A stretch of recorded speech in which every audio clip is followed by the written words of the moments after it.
The following program is brought to you by the Realm of Collectors. Please stand by and take your seats.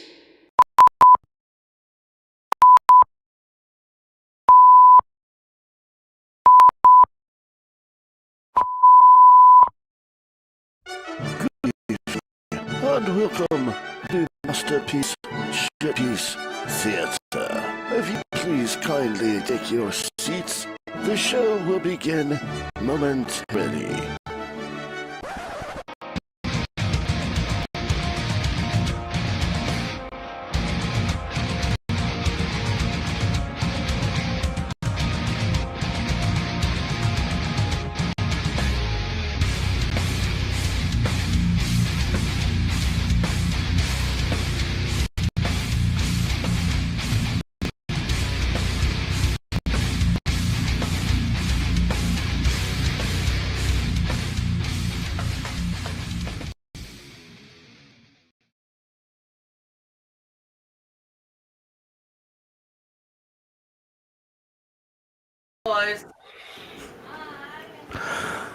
Ladies and gentlemen, boys and girls, children of all ages, welcome to another Friday, another episode of Masterpiece Showpiece Theater. I'm your host, Nick Brammer.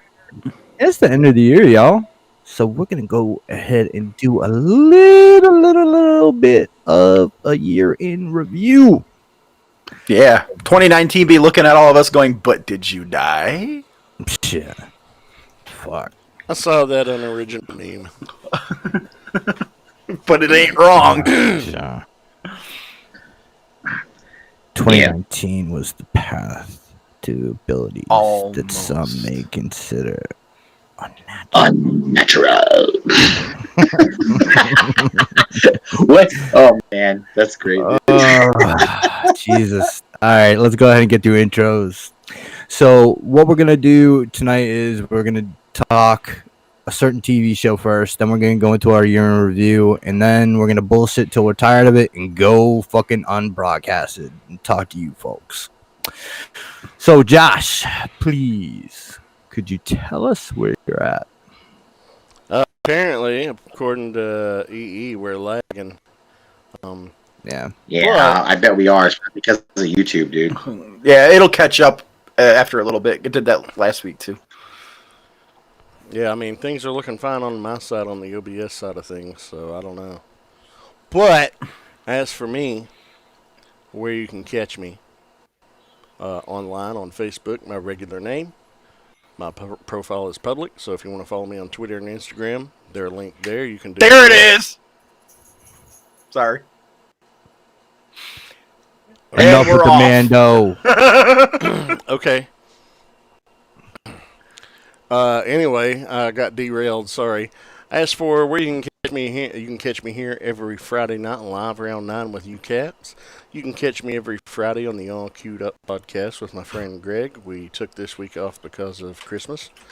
And you can also catch me every other Wednesday on this channel on Figure Banging with Ace, JD, and Brink, and Jose. But yeah, that's me. Where you guys at? Russ. What's up, guys? Yeah, man, you can find me on YouTube, Facebook. Well, sometimes YouTube when they ban their penis ban. Here, okay, let me actually show my scrotum. Penis ban. Ban the penis ban. Yes, ban the ban. You get it? Come on, keep up. Okay. Anyway, Get with the program. I know, right? Come on. Twitter, Instagram, here every Friday nights. And by the way, Star Wars was fucking awesome. Just gonna say that right now. You damn right it was.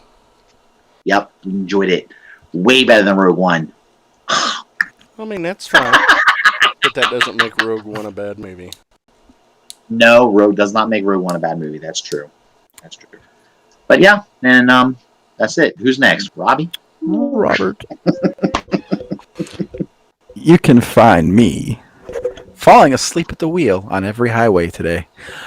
I bet. You can find me on the Facebooks under my name. Y'all know who I am. And every Friday night here, because I love these gentlemen, and we have so much fun.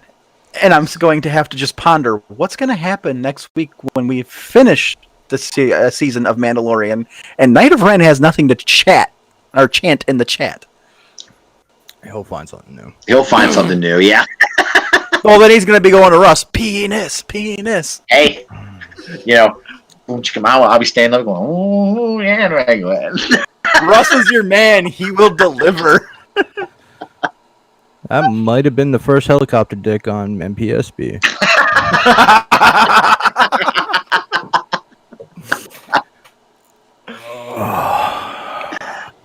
I'm your host, Nick Brammer. You can find me on Facebook at Nick Brammer, Twitter at Brammer_Nick, and Instagram at Masterpiece_shitpiece. All right, let's go into Mando, episode 7. Here we go. I'm mad. Huh? I'm mad. Why? They left my baby in peril. Oh, Left your baby in peril. Yes. Well, I'm mad because like a character I really like got blasted. which one? The crazy old guy that he met Quill. in episode. Oh, yeah, Quill. Yeah, Quill. that was Yeah. He's cool as shit, dude. I liked him, man. Not anymore. No he's more. not. No more. I know, right? He will not be speaking. Oh, yeah, he will not be speaking. Yeah. He's done. He has spoken. Yeah, he definitely did. Now I was he like, oh, has shit. pushing up daisies. Well, I guess I guess that shows you that they're not joking around with this show. Like No, they're not. They're not afraid to whack people. It's gonna happen. Like, because I think that was a character And like for a lot of people. $5, Russ isn't either. Okay. Well, at least $10. Okay, let's keep on For $5, he'll just rough him up a little bit. Yeah, right. I'll just smack him around a little bit, but I mean, God, Leave him with a limp. Josh pimping me off way too cheap. Come on. Yeah. But yeah, no, I mean, it was. I enjoyed it. It was a great episode. Fun. I kind of. You guys feel like sometimes? I mean, not all. I mean, all through the show so far, I feel like he just always walks into a fucking hornet's nest. And it's like he does it. He knows it's going to be a hornet's nest, but he always keeps on walking into it. Well, and this time he was backed into a bit of a corner. It was he was out out of of this is the way. the fuck down. Because this is the way. Yeah, he was a little bit. I see what you're saying a little bit, but it's like, I don't know. How do you trust a motherfucker to try to kill you not that long ago? I don't know. It's a little. Yeah. It's got some. I like him, but I question some of his decisions. I'll say, but Oh, I think right now he's just flying at the seat of his pants. That's the problem. probably right. And I think that kind of is what's going on. I think he's just trying to survive right now. Right. And that's very much the vibe I got. And when he has the opportunity to go back and kind of erase some of this shit, it was, do I keep running or do I take it? And I can kind of see why he would go for it. Yeah. Yeah, I guess. I get when you put it that way. Yeah, I can kind of see maybe too. But it's just like all through the show. It's definitely been situations where he knows he's going to get screwed. Yeah. In some way. I mean, the episode where was the episode 6 where I mean, it's like, dude, you knew he knew not good. You couldn't trust these assholes. But the cool thing about him, right? He always seems to be prepared for it. This time he was definitely winging that shit. Yeah, he definitely looks like he had to call with his armor down. A little bit trouble there, but yeah, it's it was awesome. I like the setup and into that where it's kind of making episode 8. It's gonna be cool. You can tell it's gonna be great. Save Baby Yoda, please! I can't handle his death. Oh, Baby Yoda. Revenge for the Ugnaught is what I'm looking for. Poor fucking Nick Nolte. Poor guy. He probably had some work, man. God damn. Sorry. I mean, Finally might be known for something more than that mugshot. Indeed. And the stupid Alexa commercials. Nick Nolte was such a G back in the 80s. Like he He had was. such Oh a yeah, great 48 run. hours, man. Yeah, man, Oh. he had such a Yeah. great run in movies in the 80s and 90s. Down and Out in Beverly Hills is a great fucking movie. Yes. Dude, I even liked him as the coach in Blue Chips. Yeah. I Yeah. did too. Good. It was good. Yeah. I That did wasn't too. a good movie, but I liked him in it. But he was, Yeah. he was. You're right. He was like the one of the rays of sunshine in that movie, But the rest of the movie was shit. Yeah. Oh God, what was the other movie he was in? He was in it was an action flick. He was Joshua, or whatever the fuck it No, was. he wasn't. That was Gary Busey and Lethal That was Weapon. Gary Busey. Oh, and- Gary Busey. Yeah, you're right. They Get kind of your- look alike. Get your Raven nutbag straight. That's true. They're both like Yeah. senile, crazy Oh, fucks. Jesus. Yeah. Yeah, Moff Gideon's TIE Fighter was pretty awesome. Yep. Yeah, Yeah. that is. He also brings up, now the Ren does in the chat, an awesome moment for me in episode chapter 7 of The Mandalorian, when they're in the cantina on Navarro and they've just met with Werner Herzog's character and he gets taken out. When all the stormtroopers are just surrounding them and they roll up in that troop transport, that was an original Kenner toy designed and released back in 1979. Yeah. Which is really cool. So that was awesome to see that actually shown in live action for the first time. That was badass. I had that toy. I loved it. It had like 6 little sound effects that you pressed on the top, and it had a little prison compartment in the back that flipped down, and the guns on the top and the radar dish. They had a gear that was counter synced against each other, so when you turned one, the other one spun the opposite way. That was cool. So that was really cool to see that TIE Fighter landing like it does, because we've only ever seen TIE Fighters on racks on Star Destroyers or else in flight. We've never seen one actually landed on the ground, to my knowledge. So Yeah. that was pretty Like, fucking not- awesome. I mean, the only time I can recall seeing one really wasn't in live action. It was like in Rebels. Yeah, well, But that's animated. That's animated, I've also not seen that yet either. Yeah, Very, with the very. program. Come on. I got to get Catch through up. that god awful first season of Clone Wars first. Oh my God! How can you say it? God awful? Here we go. So Clone Wars season 1 was a little bit of a slog. After that, No, it it goes wasn't. fucking up. Yeah, and It was okay. It wasn't. Russ, Clone definitely- Wars so far is everything I hate about Episode 2. I will Up say to going into 11. Grievous's lair was pretty badass. So I'm having a very hard It time getting definitely- through the first season. The know, fight just with the fact- Grievous is awesome. Just the fact that you said everything you dislike about. How could you dislike anything about Episode 2? It was great. It's the worst Attack of the movie Clones? in the entire saga and anthology movies. Yeah, Attack it's of a the Clones steaming was pile of awful. dog shit. Yeah, Oh, I gotta agree with Josh. I it's don't not hate it, steaming but I will pile. say it is the one that I have the most guys. dislike towards. I'd rather watch Phantom Menace over fucking Attack of the Clones any time. Well, Phantom Menace was okay. I just can't stand little Anakin in the Phantom Menace. If you could just get rid of him, I'd love the movie. Are But he's you kind of an important. angel? So. Yeah. I So felt like he you was a like little Jar bitch. Jar? Well, Jar Jar I could tolerate to an extent. It's just like I don't know. I think you could kill Jar Jar too. It'd be fine. I'm gonna go on record as saying I actually kind of enjoyed Jar Jar because he's Did you really? fucking moronic. You might be Yeah. one of the few people I've ever heard say that. To be honest with you, I don't know that. He was so stupid. It was so funny. Mm. You gotta admit, it was kind of cool when he got his like his leg caught up with that droid, and he started slamming his foot down and blasting a bunch of the droid. That was really cool. I was like, oh wow, look at Jar Jar shooting things up. Dude, I had always when it comes to Jar Jar, I've always got that thing in my head of he's $1 away from me to stick my tongue in a light socket. Yeah, we. Well, I great mean, with it. he got it stuck in the damn beams Pod on the racer. pod racer. So That's no, true. he was right fucking there. And right after Anakin had already warned his ass too. Like the kid warned Power you. coupling. Thank you. I was trying to Yep. think of that. Yeah, I was.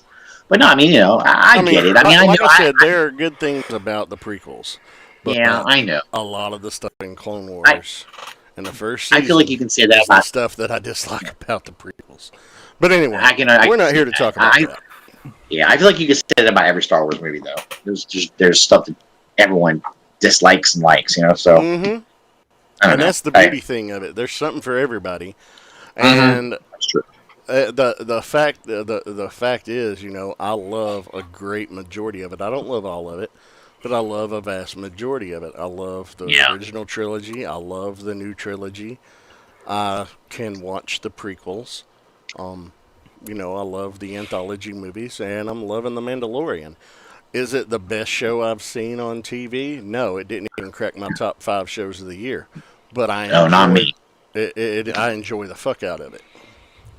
And you know, I, episode I, I, 7 it's was really good, and episode 8, no spoilers here, but episode Yeah. 8 was a great way to tie it all together, and we'll talk about that It's next good. week. But It's what do good. you Yeah, I guys gotta have watch to say it about tomorrow. 7? Anything else? Yeah, Giancarlo Esposito, man, fucking Mm-hmm. choose scenery in the couple of scenes he's in. I mean, that dude's fucking awesome, and he fits into I mean- fits into Star Wars so well. You know what's cool about Yeah. it? We were talking about the other day. He plays the best villains ever, man. It's just right up his alley. He plays the best assholes. He's really good, and I like him a lot. I don't think I've seen one role he's been in that I didn't enjoy. Yeah, He's everything. I'm so happy they brought him in because I like the actor I like him as an actor so much. He's just amazing. It was a really cool idea. I'm glad whoever did the casting. Thumbs up. Yeah, they've knocked it out of the park. yeah, this whole that's show. another thing. Yeah. And Gina Carano is good. Yes. Agreed. I Agreed. think out of the main cast members, her acting is the weakest, but she is definitely improving. Yeah, I'll in give you her that. acting But ability. And Yeah, she's but- not done a whole lot either. But that's true. That's true. she's finding her way, and she's getting better. But I do like her character a lot. Yeah. Here's why I like her. He asked. Yeah, Matt Hurd answered. How long we got to wait till season 2, fall of 2020? Yep, Yeah. Favreau tweeted today with a picture of a Gamorrean and pretty much nothing but a loincloth. Fall of 2020 is when we'll get season 2 because they had been filming season 2 1 week before the season 1 debuted on Disney Plus. So it's about 2 months of production underway now. So That's kind of awesome, though, that we're getting it. Yeah. I mean, that's Yeah. pretty good. You know? That's I can roll with it. Yeah, me too. Yeah. I'm excited. It'll be just enough time for us to have have a little break from it, and then it'll come back, and we'll be all excited again. It's good, man. Now I'm not going to spoil Rise of Skywalker, no. but in Yeah. in episode 7 of The Mandalorian, we get a little teaser of something that will happen in this Rise of Skywalker. And it's something that had been teased since episode or chapter 2 of The Mandalorian. Yeah. And, several attempts had been made over the series and were not successful until that one moment. And that was pretty awesome. Yeah. And I'm even digging Carl Weathers. Like I've never seen him in like slimy part like that. You You never like, watched Arrested Development then. nah. He played himself, but he was a sleazed up version of himself. He's good. I'm enjoying this role. I like his, Yeah. I mean, I think it's cool that he managed to talk Mando into Coming I back. mean, into the coming. Yeah, it's like, dude, sorry, I tried to kill you before, but no hard feelings. Bygones be bygones. We just want these Yeah. sons of bitches out of our home. Yeah, it's like Exactly. sorry I tried to kill you and shit, but Right. got some shit going on down here. Yeah, man, that's wild. That dude. was just business. That's all it was. Yeah, just Yeah. business. We Yeah. violated the code. We had to act. And But maybe he respects that whole code so much that he understood. I don't. Maybe I don't know. Well, But then he's honor bound, so Yeah, I know, but because he is. Yeah, I guess he was a sleazebag in The Predator too. Yeah, he was, wasn't he? Yeah. Not really. I wouldn't say He sweet. was at the Well, beginning, but by He the was an end, asshole. he No, redeemed himself at the he, end. he did, but remember, he was the one who kind of got. They were in that situation because he was doing some sleazy government shit. You know what I mean? That's what he was there Yeah. for. He was there for intelligence gathering, and it was under the guise of a rescue, and really Right. that's what it was about. So he kind of was a dick. You know? So, But how much of but that yeah, was him, and how much of that was government orders that he followed to the True. That was all government that's a good orders. point. All government. So you know, but he could have been honest. But then again, you know, But that's against protocol. It's Right. that's what you call a need to know mission. Honesty is how court martials happen. yeah, Right. true. Yeah. But I do agree with Nick. Okay, that's a I bad do joke to think make, but I do think his character redeemed himself later on because he kind of went badass for right up until he got whacked. Yeah, he did. You know? Yeah, man, that's cool. God, you guys are gonna make me want to watch The Predator again. Fucking, I think it was. Is it Hurd? Hurd says he thinks Bill Burr and company will be back. oh yeah. Well, you know, they were left imprisoned on that prison ship. Yeah. I'm sure with their combined talents, they'll find a way to make it back at some point. Yeah, Yeah. that or I'm sure there's a tracking beacon on that ship somewhere where the fucking they're gonna find it. That's hope, man. Yeah. The Mandalorian, he activated the tracking beacon on the ship before he left. I thought that was the beacon that he activated was the one he tossed at the fucking dude from Sons of Anarchy and said, "Good luck." Well, he did at the end, but I have to imagine that when it goes active, they're going to see that signal where it is, where it originated from, and they could calculate the trajectory of whatever is going there. But I'm sure they've got a way for somebody to find I it. just want to see the sexy alien bitch. She's with her fangs. I like a bitch that gets this. It's great. I don't. Come on. I found that a little bit heavy-handed in the Yeah. Well, it a little was, but I mean, overacted. But it- her as an especially her actress, look. definitely I really like her as an actress. I just Yeah. didn't like her portrayal in that role in that extent. She wasn't as cringy as that one that played her brother, though. Holy shit, that guy Yeah, got on my he nerves. He was pretty bad. He was a piece of work. And you said you didn't like Clancy Brown, but I did.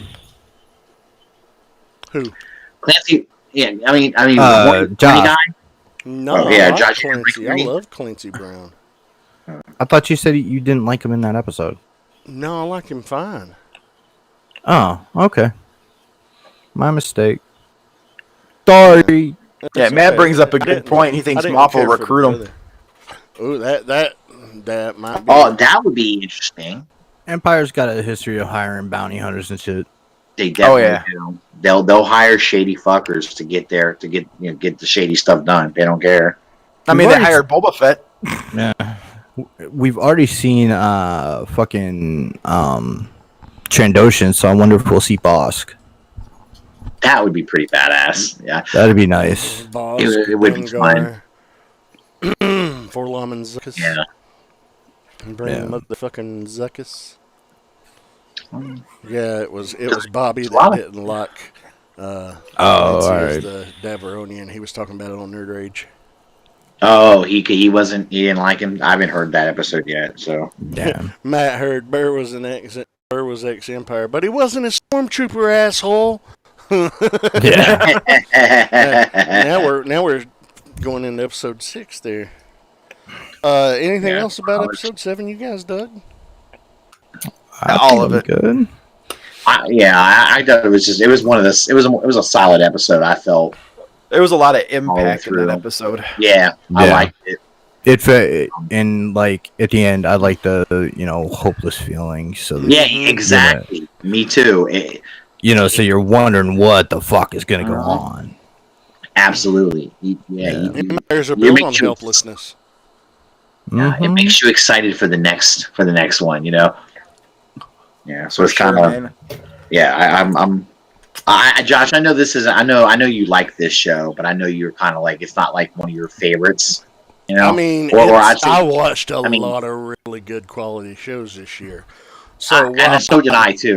I love this show, but it's not my top 5. Yeah, it's what I mean. It's probably my favorite so far. I'm really enjoying it a lot. So, Yeah. but you know, with that being said, there's a lot of other good ones too. So I mean, I'm loving this one, man. I'm excited for the Kenobi show. Oh too, yeah, so. yeah. I'm yeah, looking definitely. forward to that. This one's got me really riled up for like anything else.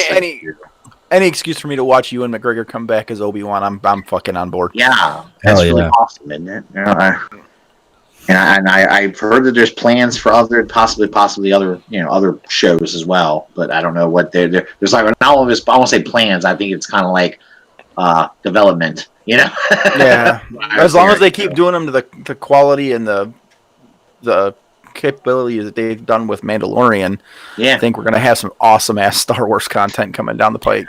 And not Dude. only, Go not ahead, only, Rick. sorry, I was just gonna say not only Star Wars stuff, but I'm excited for the Marvel shit coming to Disney Plus. absolutely. After Yeah, seeing the honestly, quality, the what after if seeing the and quality, after WandaVision. seeing the quality in Mandalorian, I mean, Does it they're feel, putting effort in. does it feel theatrical to you guys a little bit? Like kind of like Yeah. Not really. which is kind of you don't think it feels theatrical to you? Like maybe it's because I'm so used to only seeing like live action Star Wars stuff theatrically done that it kind of just feels that whenever I see anything Star Wars live action, I think, oh, theatrical. I mean, it's got top-notch production value. That's for sure. Yeah.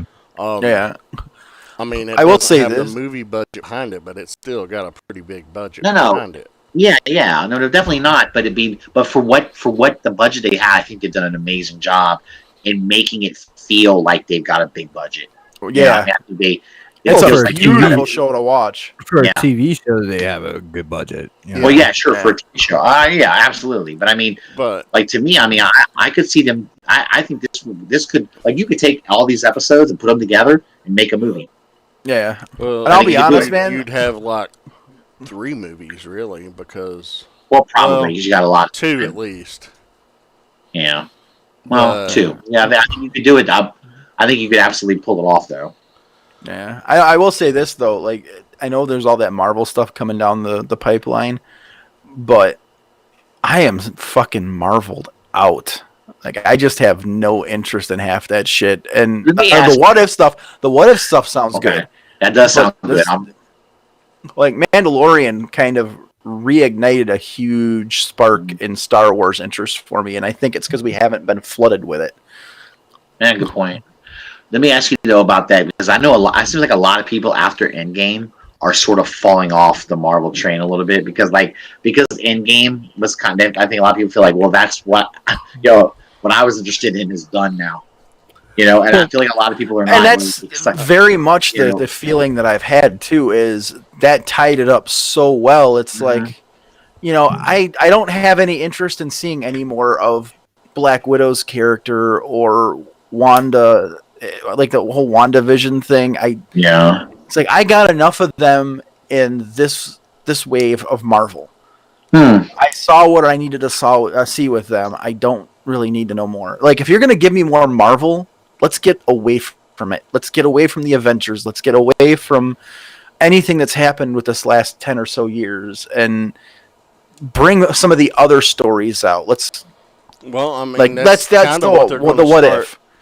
That's kind of what they're going to start doing on the Disney Plus, and start building up that next phase and beyond. So that's kind of the direction they said they're going to go in. You're going to see less Avengers-related content. Yeah. I mean, Yeah. there's all sorts of. I mean, I'm rumors of- interested in the what if stuff. That sounds baller as hell. But yeah, as for like the Mandalorian, I was talking to Misty about this today, and we've got our list that we're going to get to here in a few minutes, and like I was struggling with movie moments because I didn't go to a lot of movies this year, right? And most of my most enjoyable moments come from quality television, more so than movies. That's same here. And I'm really enjoying how The Mandalorian is being delivered. And I don't like waiting week to week. I'm an impatient son of a bitch. I like binge. Yeah. But I do have to admit that I don't mind waiting week to week on The Mandalorian. And if you're going to give me Star Wars content that helps to flesh out something so much better than you can get done in a single movie, I'm all for any fucking show they want to throw at me. Yeah. Yeah.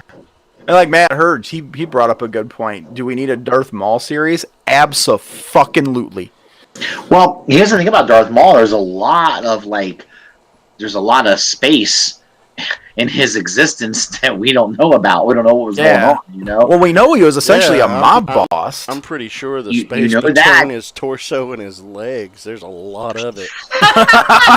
Oh! Very impressive, Josh. Very impressive.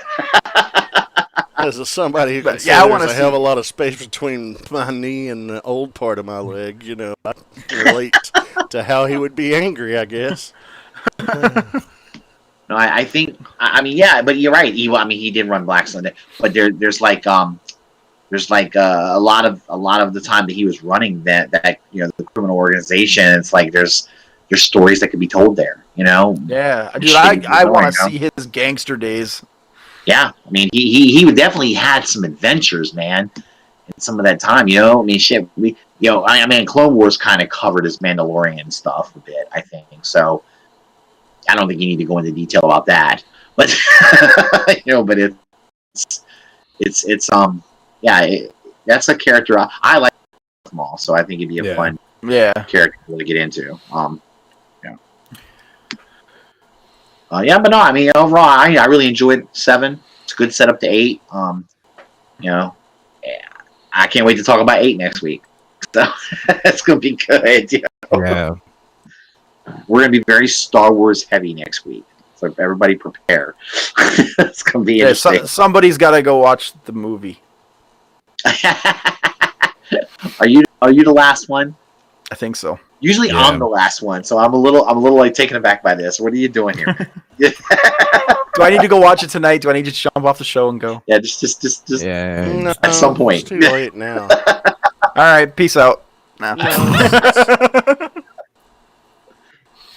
No, it's all good, dude. Sometimes it's tough, man, to like get a chance when you got shit going on to sneak away. And I know it is. It's Damn you, Star Wars, for coming out on holidays. Yeah, I won't lie to you, dude. I was very tempted to sneak away and see the movie before I did. I really was. I was very I much. told you to. I know, and I was almost going to do it, and then my daughter said to me, I told my daughter I was going to do. I was thinking about doing it, and she goes, "If you'd have done that, I'd have been pissed." I was Dude, really. I was She legit said- gonna go watch it Christmas Eve after work, but we Yeah. just had so much extra shit to do to get ready Oh, for I know. Christmas, and It's tough, dude. It's it's like tough, man. fucking. I had to go to my mom's too, so I could have skipped Shut it. up, Craig. By the way, real quick, not giving anything away for Rise of Star. I'm just going to kind of give a little update. It's doing really well in the theaters, guys. It's kicking ass. It's made a lot of money so far. But I'm really excited, and I hope anyone who hasn't seen it yet, please go see this movie. Don't let people who are hating on it scare you away, because I know there's a lot of hate out there, man. Oh my god, this one YouTuber that Anna likes. Oh my god, he was just being savage to the movie. I literally told Anna, I said, "You need to unsubscribe." You're that motherfucker. I'm out, dude. You know? But I mean, there are a lot of people throwing some serious shade at this movie. But I say, go see it yourself before you and check it out, because I give it a chance. You can't- 'Cause I think Well, it's you'll like it. everybody was bitching about Rey being the Jedi Jesus. It's like, isn't that what fucking Luke was? I mean, Get I over don't it. know. It's fine. Look, in the end, it's a Star Wars movie. Can you pick it apart? Sure, you can pick anything apart. Who cares? Just go watch in it. Enjoy it for what it is, man. It's space battles and lightsaber duels and people Okay. using the mystical power to throw shit around. It's great. I got into a debate over this modern Star Wars stuff with a guy at work. It's like the only other nerd in my terminal. And he said, it's not realistic enough. And I looked at him like he was a fucking moron. I'm like, There's space battles with aliens and magic witchcraft and shit. What part of that has ever been realistic? Right. Just not. It's not meant to be, you know. And No. I mean, I know, like I said, people are tearing the technical aspects of the movie apart, and I'm like, I don't give a shit about that. I just want to enjoy the movie. Shut up. Stop. Like, Don't tell me, you know, I don't want to hear about how they hop, they skip to this, or they jumped around too much. People are just saying dumb shit, man. I'm like, I don't care. It was awesome. Our resident Hobbit says he wants some Old Republic shit. I could totally get on board with that. yeah. Our resident Hobbit needs to hurry up and get on the show. Where's he at? Yeah, what the fuck, Yeah, Sam? where is the youngster? We want to see. Yeah. Oh, he's doing a Oh. pizza party now. Jeez. Well, quit Sam, stuffing take your off the face, sneak fucking off. Chuck E. Cheese outfit and get in here. Hey, podcast from the bathroom. It worked for that guy on YouTube, didn't it? Or no, Twitch. He got banned from Twitch. Yeah, Dr. Disrespect, fuck him. What's that? Whoa, like, did he, like, get banned because he was, like, I don't know, was he doing, like, dick videos or something? I mean, No, it's just No, illegal to film anything in a public restroom in California. And he was at a con. Oh, really? He went into the bathroom while he was recording, and he got a slap on the wrist 14-day Twitch ban, and that was it. Yeah, and he caught some kid on camera, too. That was the big one that they were... I Oh, don't nice. remember. But, you know, I don't even he- know the camera, but- Sam, you can sneak into the fucking stall, close the door, and just do a live stream Baldwin selfie. You can one-up Matt on this one. oh, God. Live from the Tweety. Craig Robinson says, dude, I opened up the G1 Prime for my daughter for Christmas. It's good, guys. Very nostalgic. That's good Nice. shit, man. Like, Yeah. yeah. That's what I'm all about right now. Like, I can be just as negative as anybody on the fucking planet, but I'm really just trying to move past all that negativity shit. You know what I'm saying? Like, Same here. if something needs to be torn apart, I'll tear it apart. But, Yeah, like, people are tearing apart things that are enjoyable, agreed. and it's just it just seems to be the thing to do. Everybody thinks it's cool to hate on everything, and it's just nobody enjoys shit anymore. And then companies quit getting creative because they want to do shit that sells, and they think the shit that sells is what everybody's whining about. So they do the same shit over and over again. But when they finally give us stuff that's unique and new or different, people want to tear it apart. People have been tearing the Mandalorian apart. It's like, are you fucking Yeah. serious? Who the hell? People are actually tearing the Oh. Mandalorian apart. How? Oh man. It's like, That's fucking gotta be- just chill out and enjoy something for a change. Like, even I have started turning myself around a little bit. I got I was really I have it Rogue One. I hated on Rogue One for so long, and I watched it a few more times. And although I don't agree with the way they took the writing, even I have to admit though, Rogue One is still a really well done movie. That ending is incredible. Honey, call I 911. just don't. Russ just made an admission on air that I never thought I'd hear. I think my heart's just giving out. Fuck me running.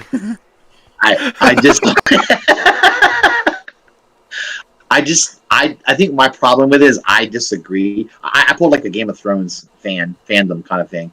I didn't like the way they wrote the story out, so I was like, "Fuck that movie."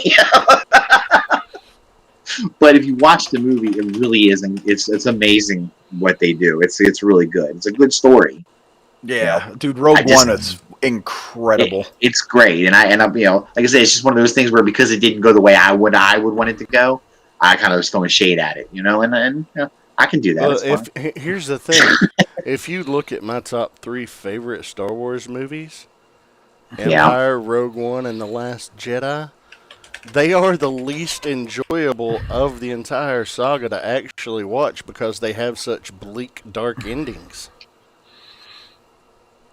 Now, it's interesting to me that you just said The Last Jedi is one of your top 3 favorite Star Wars movies. Yeah. I mean, Now, I gotta tell you, Empire, Rogue One, and The Last Jedi are my top 3.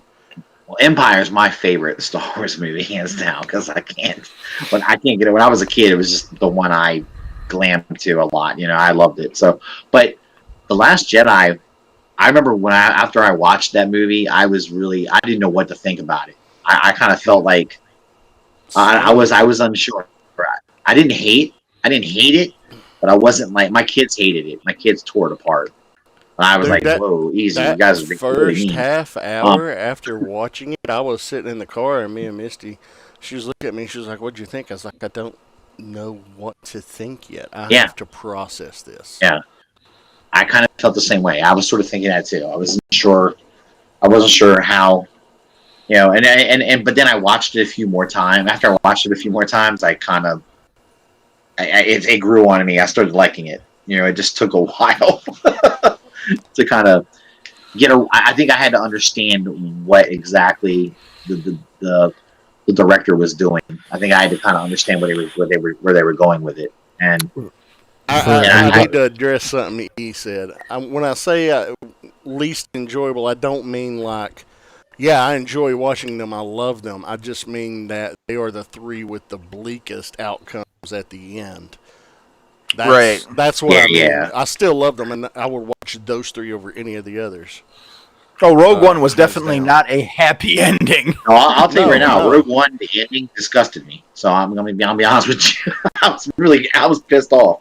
I was pissed and grossed out by it. I was like, yeah, you were pissed off about it for 2 fucking years. I know. It's taken me a long time to get over it. I'm there now. I'm doing okay. Therapy. It's getting there. Still not right. Yeah, he went and saw Rise, a little bit of Star Wars therapy. He's all good. Yeah. See, like, to me, like, I'm having a struggle figuring out what my favorite Star Wars movie is right now. Because, like, I'm telling you, my top 3 right now are Sith, Rogue One, and fucking Rise of Skywalker. I enjoyed Rise that much that it's like neck and neck with those two for me. I put it right behind Last Jedi. It's my number 4. If I had to rank them, that's how much I enjoyed it. Nick, what do you think? What do you think has got you like what do you think you enjoy?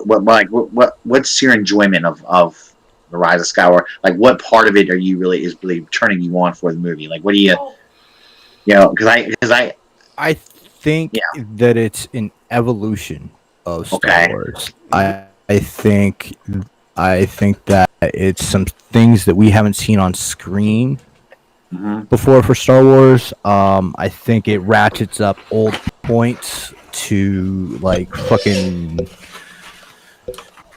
Star Wars. It's like I don't know how to say it. Like Star Wars on crack.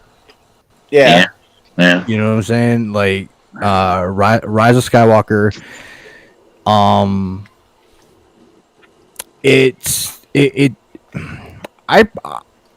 Besides Rogue One, my favorite ones are the ends of the trilogies.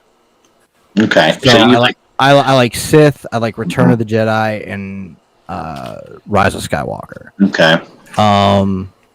So like my top 5, and again, it's like neck and neck. Sith and Rise, Rogue One, Return of the Jedi.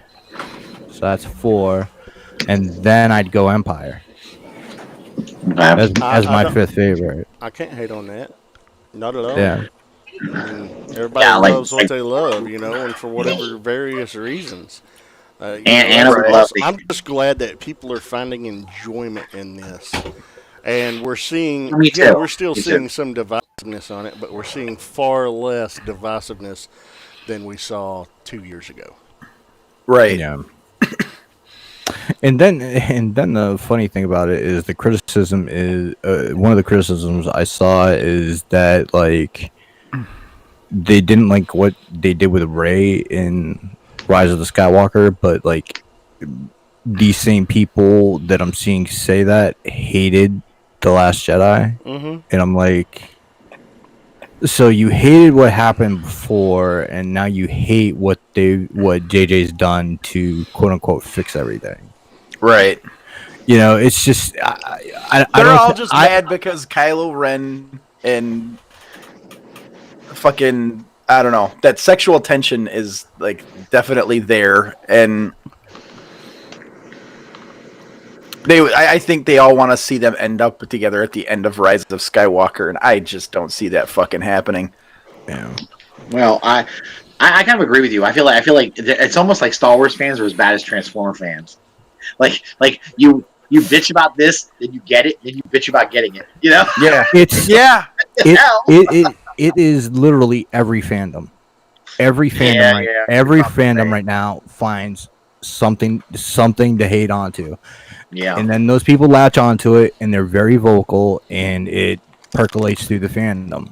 It's like they're not happy unless they have something to be angry about. It's like, where's the... And there's supposed to be enjoyment in this shit. Enjoy it. Yeah, no, I hear you. That's what it is. I think you can get people can get so caught up with wanting to tear something down, they forget to enjoy it. They don't, and they just won't allow themselves to enjoy it. Like I really went into this movie with the mindset of I'm going to like this movie.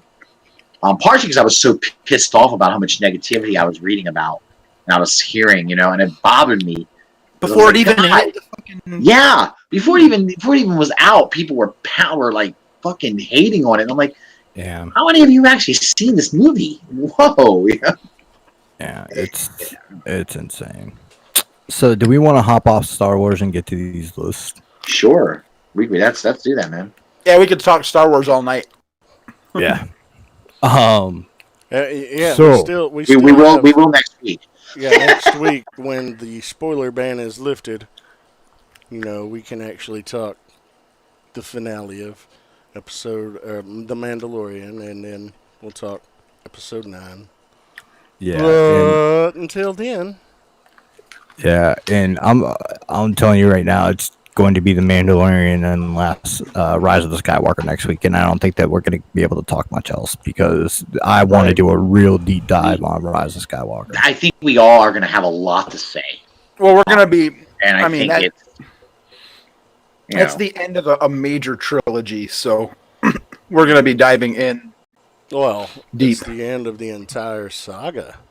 I mean, you're looking at 11 movies in that, if you count Solo and Rogue One. Valid point. No memorial for Carrie tonight, fellas. Nah, we'll talk. No, we'll get. There's gonna be a lot of Carrie Fisher talk next week. There will be because it's hard to talk about stuff that without spoiling stuff. I don't want to spoil. Yeah, stuff. Keep in mind, everybody, I haven't seen this shit yet. Yes, Rob is working on it. Yeah, I mean, today, see the working problem. What he's referring to, though, I mean, she passed away 3 years ago today. Okay. I didn't realize it was the anniversary. Wow. Okay. Oh yeah. Well, that's. I mean, unfortunately, we didn't have anything planned, but he just reminded me of that when he mentioned it. She passed away 3 years ago today. I didn't even think of that. Yeah, I didn't even realize it. I tell you what, though.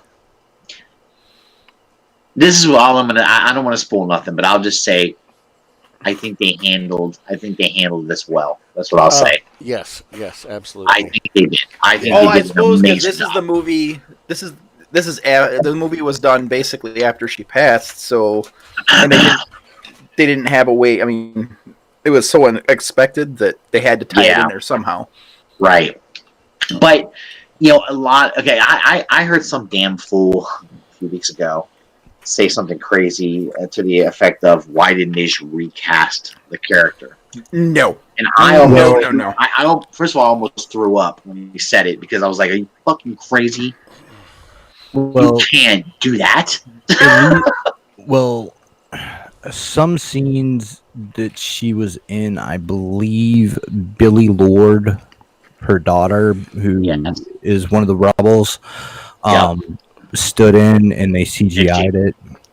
Anyway, and okay, Nick, doing that, I can handle that. I get it.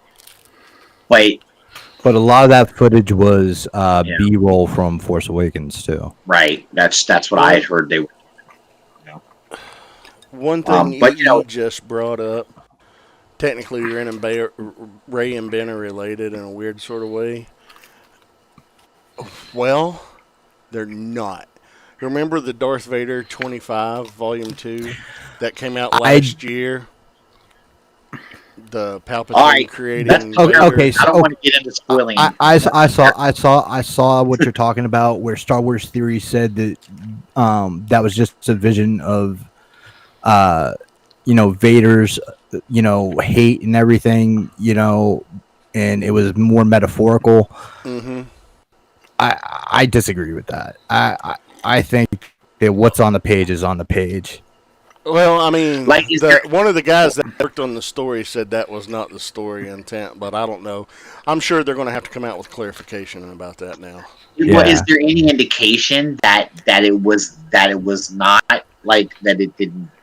That it was some kind of like him imagining it or something like that, or him. I don't. We can go into that next week because That's one of the. Alright, there's a let's do that, lot because I don't there's a want. Yeah, lot like I said, I don't to want to give unpack away. that could deal with Rise Okay. of Skywalker. Let's do that because you're right. A lot of this stuff's connected. You know what I mean? So Yeah. it's better that we wait before we can talk about it openly. That's a good idea, bro. All right, Yeah. let's do these lists, man. Who wants to go first? All right. Or are we gonna all Well, go why don't we round round robin it? Okay. We've got different topics, guys, and to be honest, it was really hard to fill these out. So not everybody filled out the entire list. So we're gonna go topic by topic and hit everybody. Just do it the normal way we do it. Josh, why don't we go ahead and go with your top 5 personal moments? Sure. Big moments for me this year. Top 5. Sold my first diorama. Nice. Yeah, and that was Actually- incredible too.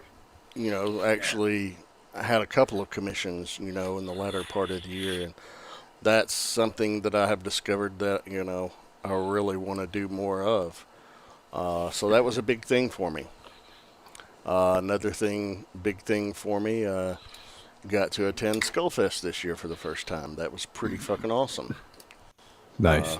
Had a wonderful time. That whole weekend was great because, we also spent it with Jason and Bethany and Tyler and Justin and Loretta, the night before, and then met up with everybody the next day. But taking my family to TFCon, Misty and Madison both attending with me in Reston, that was a great fucking time. And then 2 key moments at TFCon. Friday at the rock party when Sam gifted me the Millennium Falcon. That was awesome, dude. That I had from my childhood, and he gave me that. Yeah. That was just an incredibly touching moment. Yeah, that's cool. That was cool. And then the next night, Saturday night, even though we had all been there, that was the first time that all 5 of us got together for the very first time. And even though it only lasted for like an hour, that was awesome. Those are my top five personal moments of awesome things this year. That's the night that was when we took our boy band pics. It was great. Yes. Yeah. Yeah, it was awesome, dude. All right, Russ. That's go still ahead. my fucking background on my Facebook page too. I guess I don't blame you. That's cool, dude. All right, my personal moments. Let's see. Well, for me, I celebrated my 25th wedding anniversary this year. Oh, congrats, dude. Man, it was very cool. The fact that Anna hasn't, probably blown me out yet and killed me. I'm surprised she hasn't. I won't let her buy a firearm because. My daughter graduated high school this year. Very top honors, brilliant child. I love her immensely, and she's a good kid. She worked really hard to the kid doesn't know anything but the honor roll. She's an incredibly amazing person, and I was really proud of her for that accomplishment. It was kind of a prideful thing for me too, because like I've got 2 kids, and now that was like after that, both my kids are out of school. Out of public school. Now she's going to college, and I can't afford to buy anything anymore. So there you go. yeah, but it was a special moment for us, I think, and I really it's your daughter, it's hard. It's my baby girl, so Yeah, man. TF Con with you guys was huge for me. This TF Con was probably my favorite TF Con that I've been to. I've been to quite a few, and this was the one that I enjoyed the most, I think, because all of us were there. Any moment I got to hang out with you guys, because most of the time we were all doing our own thing, and I get that. That's all part of it. You're all doing it, but anytime I got to hang out with and be around any of you guys, I loved it. I had brilliant. It was just a great time all around. I think it meant more to me just because I liked that all of us were there. Yeah. And it was a lot. It was awesome. And I was kind of there. yeah, I know it was busy, and everyone was busy, but we still found time to hang and chill and have a good time. So it was good. Enjoyed hanging out when we were all went back to the hotel. Yes. And played Cards Against Humanity. That was really fun. We had a good time. Awesome night. Yeah, maybe you'll learn how to win sometime. Dude, I'm just I can't win anything. I'm just not as obnoxious as those two boys. Do we need to get Ian back down there? And really, that kid's skilled, man. Man, I felt cheated during that game. I'm gonna be honest. I was saying some pretty raunchy shit and got no credit. I feel you. It's like, the little boys say something raunchy, and everyone's all excited. Another time I had a good time recently. Not recently, but not that long ago. Anna and I snuck up to. We're able to sneak up to ToyCon. We kind of didn't. We didn't know we were going to go until last second, and we were able to make it happen. And I enjoyed sneaking up there and surprising everybody. That was fun for me to do that. I remember the look on Dust's face was priceless. He was like, "Holy shit!" Yeah, so we had, it was cool to see everybody, and just hang out for a while, and that was kind of fun. And and another really good. It's more for Anna, but I appreciate it too. And Anna got her raise this year, and hopefully she's gonna get another one. And nice. And yeah. Whenever my wife makes more money, I get excited because one of us has got to. So there you go. There's my 5 personal moments for me. Awesome. All right, Rob. Go ahead, Josh. Oh, I already went. Awesome. I said awesome. Oh, I thought you said. The cards at the hotel, man, with all of us, Chris Mayville, Lowry. Oh, yeah. Everybody. Fucking Chuck even showed up for a while. Yeah, it was cool, dude. Darius, cool. Dude, that was one of my highlights. That was my second highlight of the actual TF Con itself. Yeah, it was great, dude. Yeah, it was amazing, and it was so relaxing to just sit down with everybody and be able to talk and not have all the shit going on. And yeah. 1 year of us doing this shit. Yeah, we hit our 1 year mark this year, and that's true. It was been an incredible ride, and since episode 1, I've had so much fun doing this shit with you guys. It's incredible. I wound up getting really heavy into Gundam this year and building the model kits and shit, which also turned into me getting my kids all involved, and they've all taken off with it. They love it. So we've been doing these local builder clubs, and then now I run a Saturday build club once a month, and all the kids go with me to that, and just being able to spend that quality time doing creative shit with the kids has been incredible. Absolutely. Especially like my Ian and I have really bonded over a bunch of other stuff. Willow's still little, so it's the sporadic 6-year-old shit. But she's like, I can lock her down on that, and she's happy as hell. Sabriel's in her teenage years, so she's more interested in her friends and doing the friend stuff. And sure, I've been struggling trying to find something where we have common ground there, and that's another spot where we can it's just focus on us. It's tough for the team with a teenage girl. It's tough. It is, man. My head is still fucking spinning. Every night something new. The boy band picks. That whole time we got to spend together and fucking around over there, just doing stupid shit for no reason other than just for laughs, dude. For laughs. Oh, yeah, shits and giggles, man. That's all it was. Dude, that was for TFCon itself, that was Yeah. my highlight. That was I cherish that time, and that, like I said, that picture's still my background on my Facebook page. And then after TFCon, before we headed home, I had 90% of my TFCon experience was kind of crappy. Like it was a fucking rough trip, and then we had some people that weren't doing what they were supposed to be, so I had to be locked down, and I didn't get to do 99% of the shit that I wanted to do or spend the time with people I wanted to spend with them, and it's like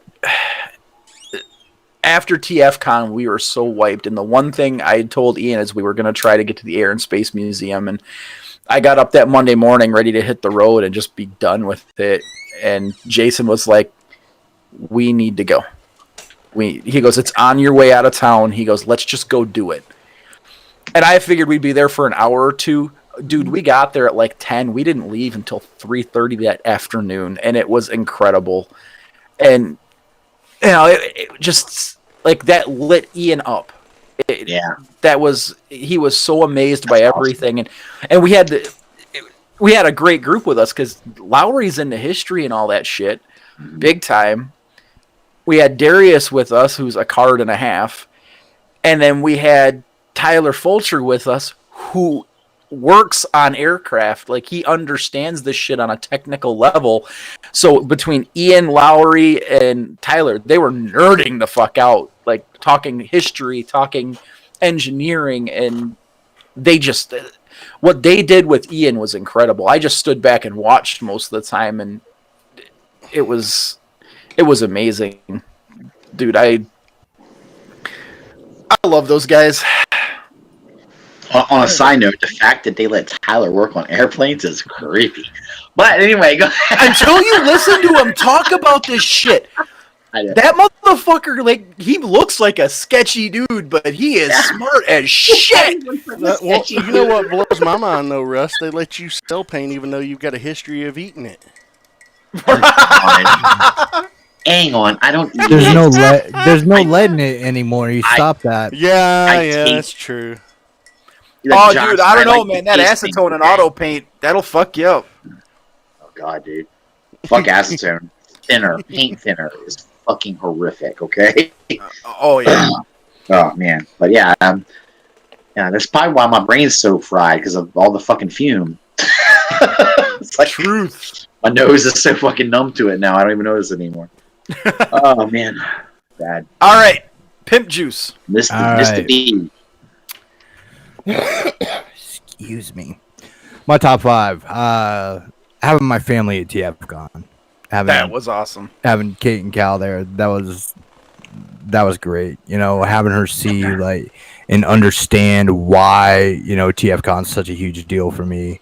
Yeah. And getting her to meet and interact with everybody, and she loved everybody and every moment of it. And she wants to go again. Amazing.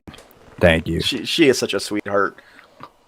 Yeah, and you know, Cal had his little problems, but you know, he really enjoyed it, and it was good to have him there.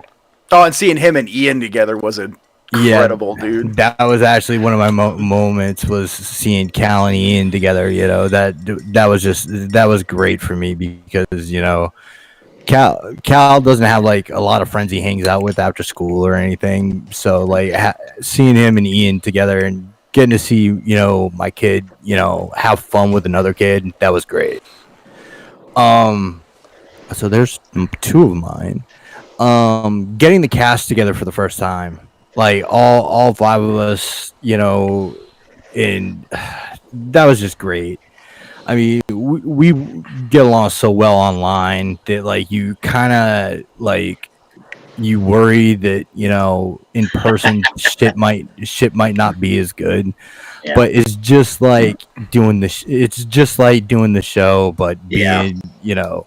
Yeah, it was. Especially after I fucking tackled Sam across the back of the couch. Drinking with Sam at the bar that was just fun. That was just fun for me because I got to meet Sam, and me and him would just retreat to the bar a couple times. Just have a couple beers and shit. I just want to say something about Sam. He was the fucking cartoon character to me all the whole weekend, dude. Yes. And he was a trip, man. Yeah, and like getting to know the dude a little bit more than I can, online Yeah. and shit. I know you guys and I've seen you guys in person more than once now, but like getting to see Sam, getting to talk to Sam, face to face, and just like chilling out and being there for his first TFCon, Yeah. Dude, I do have to say one thing about Sam. I want to know if he can bottle some of that energy and like sell it to us. Yeah, it's 'Cause amazing. that motherfucker's like. Didn't he say he was constantly go, go, go, go, go? Yeah. Like, you would sit Yeah. down, chill with you for a minute, and all of a sudden he's got to go. Who's on you? Yeah, That guy has so much energy. It's incredible. Yeah, it was Well, crazy, man. I've told you about my energy theory. We all have the What? same amount, just the people that are smaller than us use less of it. We're not as fuel efficient as them. True. And he's like a goddamn hamster. He said we're like clunkers on the road, shit. So Sam is the Prius of the show. Sam is a fucking Prius. And I'm definitely the God. jalopy with fucking aftermarket parts. I'd say I'm the broke down Peterbilt running on 3 cylinders. I'd say I'm the Suburban. I don't move for speed, but I move with comfort. You're smooth, my friend. Yeah, brother. I love it. And then my last personal moment was getting my son into private school this year and just seeing the change in him and Yeah, he is so much less stressed out. yeah, and when your kid is happy, I mean it's a huge weight off your shoulders. So Oh, yeah, definitely. that was a major life moment for us. Yeah.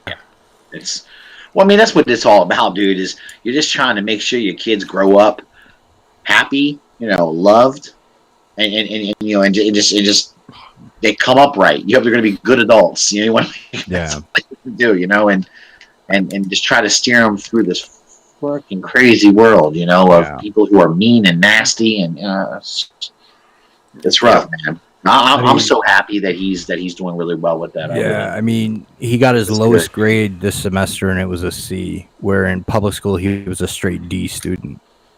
Yeah, That's and see incredible, that says something. It's very telling. He had all A's and B's in one C, and part of it was like he missed some assignments while we were out TFCon for that class. Right. And I can't even bitch about a C, man. That's still a good grade. Yeah. Yeah, I'll totally take a C, that's for sure. At least you can say it's average. Middle of the pack, Yeah. All right. Next one is top 5 video games. Josh. Man, I'm into a lot of things. Now that I'm building dioramas and I build Gundams and I paint miniatures, something had to give, and my video game time gave a lot this year. Same here. So I didn't buy a brand new game that released in 2019. And the games that I spent the most time playing, I played a hell of a lot of Octopath Traveler on my Nintendo Switch. That's an incredible game. Yeah, it's pretty fucking awesome because I love a great RPG and it's a nice one. And I've been playing the hell out of Pillars of Eternity for like the past month and a half on the PS4. But aside from that, I didn't do a whole lot of hardcore gaming. Got the re-release, the remaster of Final Fantasy VIII and played through that on the Switch. But yeah, man, video game, that stuff fell to the wayside this year. I played a lot less than I normally do. Yeah. I'm in the same boat. So I went the other way. I actually played more games this year, I think, than I have in a long time. Shout out to Xbox Game Pass. I've been eating that shit up. All right. If you really want to shout that out, okay, but All right, Russ, go ahead with your top 5 video games, sir. Well, let's go. We'll start with number 5. I really enjoyed the Monster Hunter Um, Monster Hunter that's World. yeah. Oh That's shit! I forgot about that. Was this here? That's That is a well, good game. my son got me into it, got me playing it, and I was like, first I thought I wasn't gonna really like it, and I started playing it. And I was like, this shit's addictive, dude. Oh, You can get yeah. lost in that game, man. That was the same with Um, me. Ian started yeah. playing it, and I started looking. I'm like, this Yeah. is fucking awesome. Yeah, you can definitely get lost in that. It's fun though. It's a good time, you know. Um, I put it on my list because I like Mortal Kombat. I'm gonna always love Mortal Kombat. Okay, but I gotta tell you though, Mortal Kombat 11 compared to what we've gotten in the past was kind of for me. But it was still one of my favorite games though because I like Mortal Kombat. You know, so I don't know. It's like my number 4. You know, I gotta put it up there. You know, Madden. I got to really enjoy playing Madden. It's crazy. They've done some really crazy changes. If you like it, you win. Well, yeah, no, Yeah. I mean, and I like some of the changes, but some of the changes are a little weird for me when you're used to like old school stuff. You know, some of the old school gameplay and it's fun though. I like it. You just gotta adjust to it. You know how that is when they drastically change a game in a lot of ways. It's Yeah. Death Stranding is my son let me mess around with that a little bit, and that's that game plays like a movie to me. You have a movie where you like a game where you feel like you're playing a movie. That's kind of how that feels. And of course my favorite game that I got to play this year is Jedi Fallen Order. I fucking love that game. That's cool. I still need to play that. Cool. That is a cool game. I haven't played it as much as I want to. I've only played it a little bit. And the little bit that I played, though, it's one of those games you can say, I'm gonna play this for a couple minutes. Next thing you know, you're like, oh, it's been 2 hours? Oh, shit. You know? it's like, wow, you know? But, yeah, that's definitely fun. I'm kind of like Josh, I haven't gotten a chance to play a lot of games this year either, but I've gotten a chance to try a lot of games. I don't know if that makes sense. Like, I haven't gotten a chance to be in depth into any games, like finish a game, but I've gotten a chance to just play a little bit of them and try them out. So that's kind of all I've been doing, you know. I mean, my son plays a lot of online shit now, and he's on the computer and shit, you know, and he's online playing people, and so whenever I get to steal the PS4, I get excited. So, but that's it for me, man. All right, Rob. All right. Metro Exodus. I fucking love the Metro series, and Exodus was kick Cool. ass. All right. I'm pretty sure this came out this year. I could be wrong. I don't fucking care. Smash Brothers is bomb. It came Smash out Brothers is last year, but it was late last year. Yeah, it's we- kind of yeah. Because we got it in like March or April, I think. Well, they put out a lot of DLC for it this year too, I think. They Fucking did. Joker! I got Joker! I'm happy as shit! I'm a Persona fanatic, dude. I love that series. God of War was fucking incredible. I finally got to play through it all the way and not just start it and lose my ability to play. But that is an incredible game. Beautiful scenery. I mean, God of War games have always been good, but this one definitely rocked it. This one, I feel like they took full advantage Yeah. of what they could do, and visually, I think it's the most visually aesthetic God of War they've ever done. Dude, and some of the fights, dude, that boss fight right in the beginning part of the game when you're right after you bury or burn your wife and come back, and that dude comes knocking. That was incredible. Yeah, it's insane because it comes across like a superhero fight. Yeah. It's like, whoa. It's like old man Kratos done woke the fuck up. Like, all right, I get it. Gears 5. I adored Gears, and I adored Gears 5. I know this game got a lot of hate for whatever reason. People don't like it. I don't care. Fuck you, you're wrong. And my number 1 is Outer Worlds, because this is what happens when somebody does a Bethesda game better than Bethesda. It's not...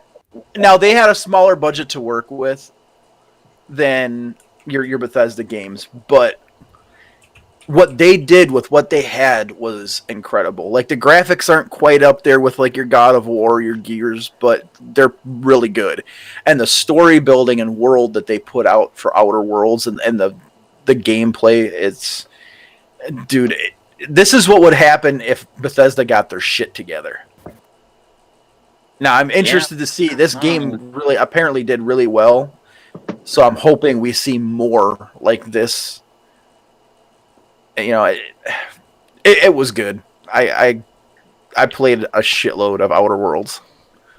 When I hear you say what you just said, it drives me crazy because we know Bethesda's capable. Oh, the hell yeah, they are. We know they are, and it's like I just feel like they've been they're having a rough time. Well, here's the thing, Bethesda games are always buggy.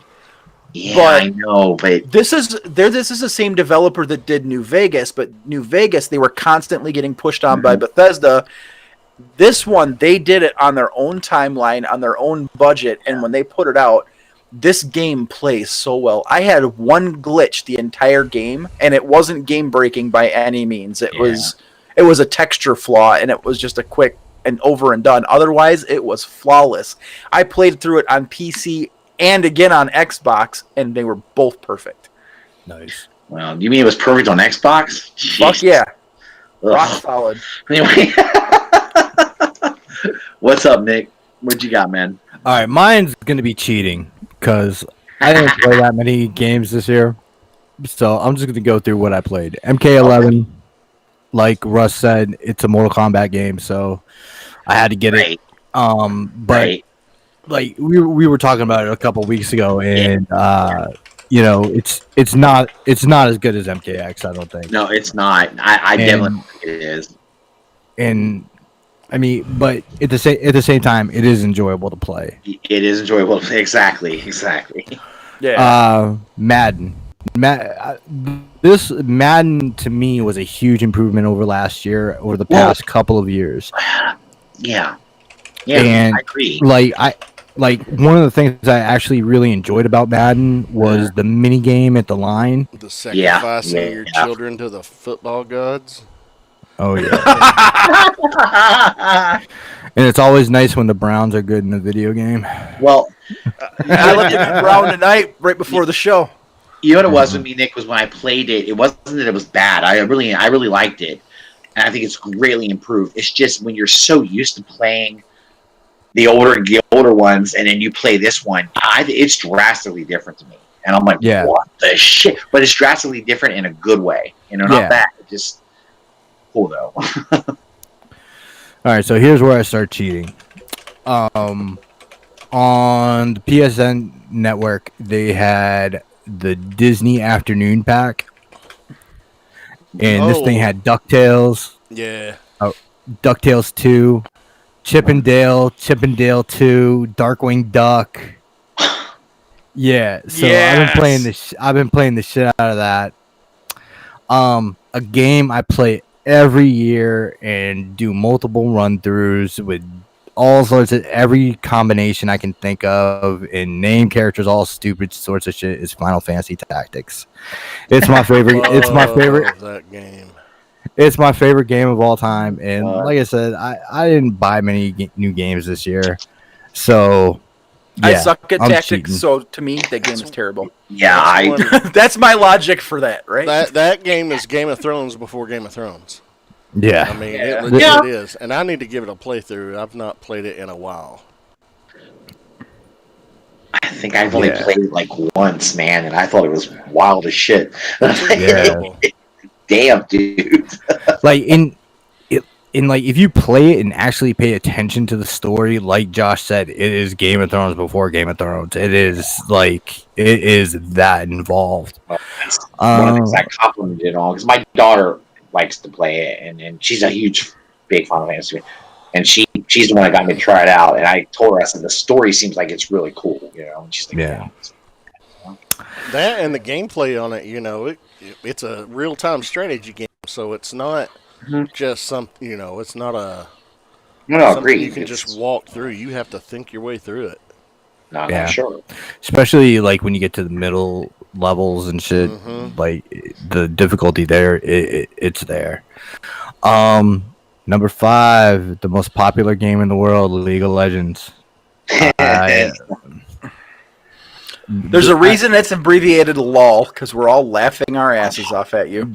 Well, I'm gonna say that and Star Trek Online are tied because I completely go back to those all the time. Dude, And I want to play Star Trek Online so fucking bad, but I cannot get it to work. Why? I have no idea. I cannot get it to install. It keeps failing. That's so Oh, weird. wow. Yeah. Huh. But yeah, I like the customization of the ships and stuff. Like being able to make different characters. Like I have a Michael Myers on there now. Nice. That's so cool. Tell me he wanders around outside the holodeck and stabs people if they come out. I wish you could stab people in town, but yeah, he does carry a knife. That's great, man. His ship is the NCC Haddonfield. Nice. And then I have another character that I've been playing for a while, and I made Sinestro from the Green Lantern Corps. Nice. And he's an alien in the Klingon Empire. That's Oh, man. wild, dude. God damn. Yeah, so that's just fun. So those are my cheating video games. Josh, top 5 movie moments. I mean, I can't name 5 Okay, give us what you because got. some of them would be considered spoilers for The Rise of Skywalker. Yeah. Okay, then you know what? Then okay, yeah, just give us anything that's not spoiler. So really, I've only got one outside of that, and that would be from Endgame, and that's when Black Widow looks at Hawkeye and says, "Let me go." That Yeah. was fucking brutal. That was And- tear jerking. oh, absolutely. That was my favorite moment of Endgame, even though it was the most heartbreaking point of Endgame. To me, I enjoyed that more than everybody's "I am Iron Man." I'm sorry, but this was a more. I know. It I was more understand. impactful, I think. It was a deeper. I think it was deeper. more impactful. It was deep. To Well, me. it was. Yeah. You know, I mean, not to take away anything of what Tony did, because that was also a huge moment, and you see how he evolved. Yeah. But to look your best friend in the eye and say, "Let me go, let me die, so your family can live," that's fucking Jesus. I will tell you that it's definitely because those two have a relationship, a special relationship. You know. what I Yeah, mean? they're Mhm. beyond just best friends. Yeah, it's a love and a tightness that's like Yeah, you know, but it's a totally, not a sexual. no, yeah, not at all. It's just I, like, actually, I think it's just like I adore this person for everything they Yeah. are, and I would do anything for Right. them. yeah, They're very I think much it's- like a really tight brother and sister kind Yeah. of. yeah, it might Yeah. even go deeper than that. You know, I mean, Yeah. it's a really tight relationship. It's just so yeah. It's a tearjerker. I think to me, I will. If there's any moment I got teared up, that might have been it, just because of that moment. You know. Also, I'm sorry, I mean, also from Endgame, I mean, Cap wielding the hammer was awesome, but another favorite moment of mine before that was when Tony, Cap, and Thor are standing there on the side of the crater of the ruined compound, and they're like, "What's he doing?" He's just sitting down there. Any idea where the gauntlet is? Somewhere under all this. Any ideas? And then Thor says, "Yeah." And he calls down the thunder and the lightning and transforms and says, "Let's kill him properly this time." That was pretty fucking badass. Yeah. This time I'm going for the head. Yeah, it was a good moment. It was a really great moment. God Other damn. moments I can't Nice. say because it would be spoilers for Rise of Skywalker. Okay, then we'll. Yep. There you go. So his moments are Star Wars related. So that alone says it's a great moment. You know it is. Snoke dies. That's fun. All right. Russell. All right. Well, my first one is an in game. I liked when I just love the whole Fat Thor. When he yells at the kid online, the game. That was hilarious, dude. This is one of my favorite moments of the movie. Noob Master 69. It's it was to me it was like because like I feel like up till that moment it was such a somber moment, which it should have been because it was a real somber time a bit, and I know some people, and not even me. I was like, I felt like some of it wasn't serious enough, but that was a good little bit of comic relief that was probably needed. It was great. And seeing Thor like look like one of us was really awesome. And Bob I Thor. loved it. Yeah, I told it was Dan. I was like, "See, yeah, not so bad, huh?" All right. She's like shaking her head. Yeah, I'm the same thing. By the way, Josh, one of my moments I can't really say because it's a Rise of Skywalker. I didn't even think about that. I should have probably just left it off, but so I can't really say that one. I really a Spider-Man moment in the Spider-Man Far From Home. I got a kick out of the whole the scene where Mary Jane basically, I'm gonna call her Mary Jane, MJ, whatever. She just kind of blurts out that she knows he's Spider-Man, and I love that scene because I love watching him panic. He's sweating bullets, like what? That's Man, pretty I funny. still need to see that. Oh, I'm sorry. I just kind of ruined that. That was in the I fell trailer. You asleep didn't ruin watching it nothing. twice. Okay, good. I didn't remember if it was in trailer or not. That's good. Yeah, Okay. it was. It was. And another one, of course, another one of my favorite moments is like everyone's favorite moment. I love the the reverse snap. Yep. I that was that's cool as shit. That's kind of everyone's favorite moment. And then one of my and then my number one moment for me was the Joker movie.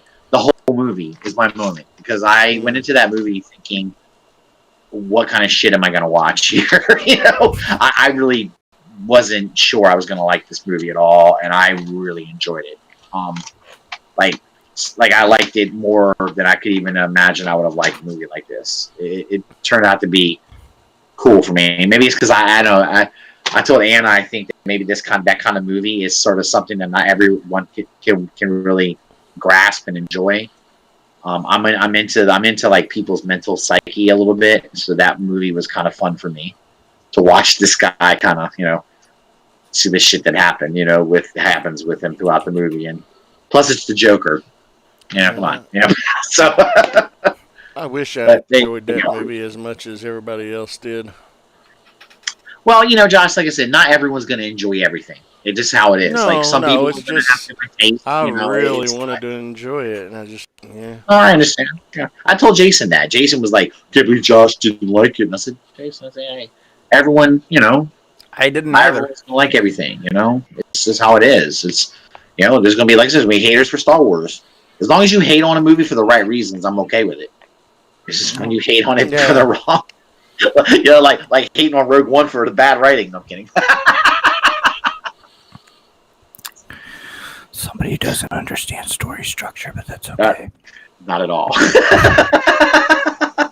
I mean, he doesn't understand the chemical structure of pain either, but he still eats it.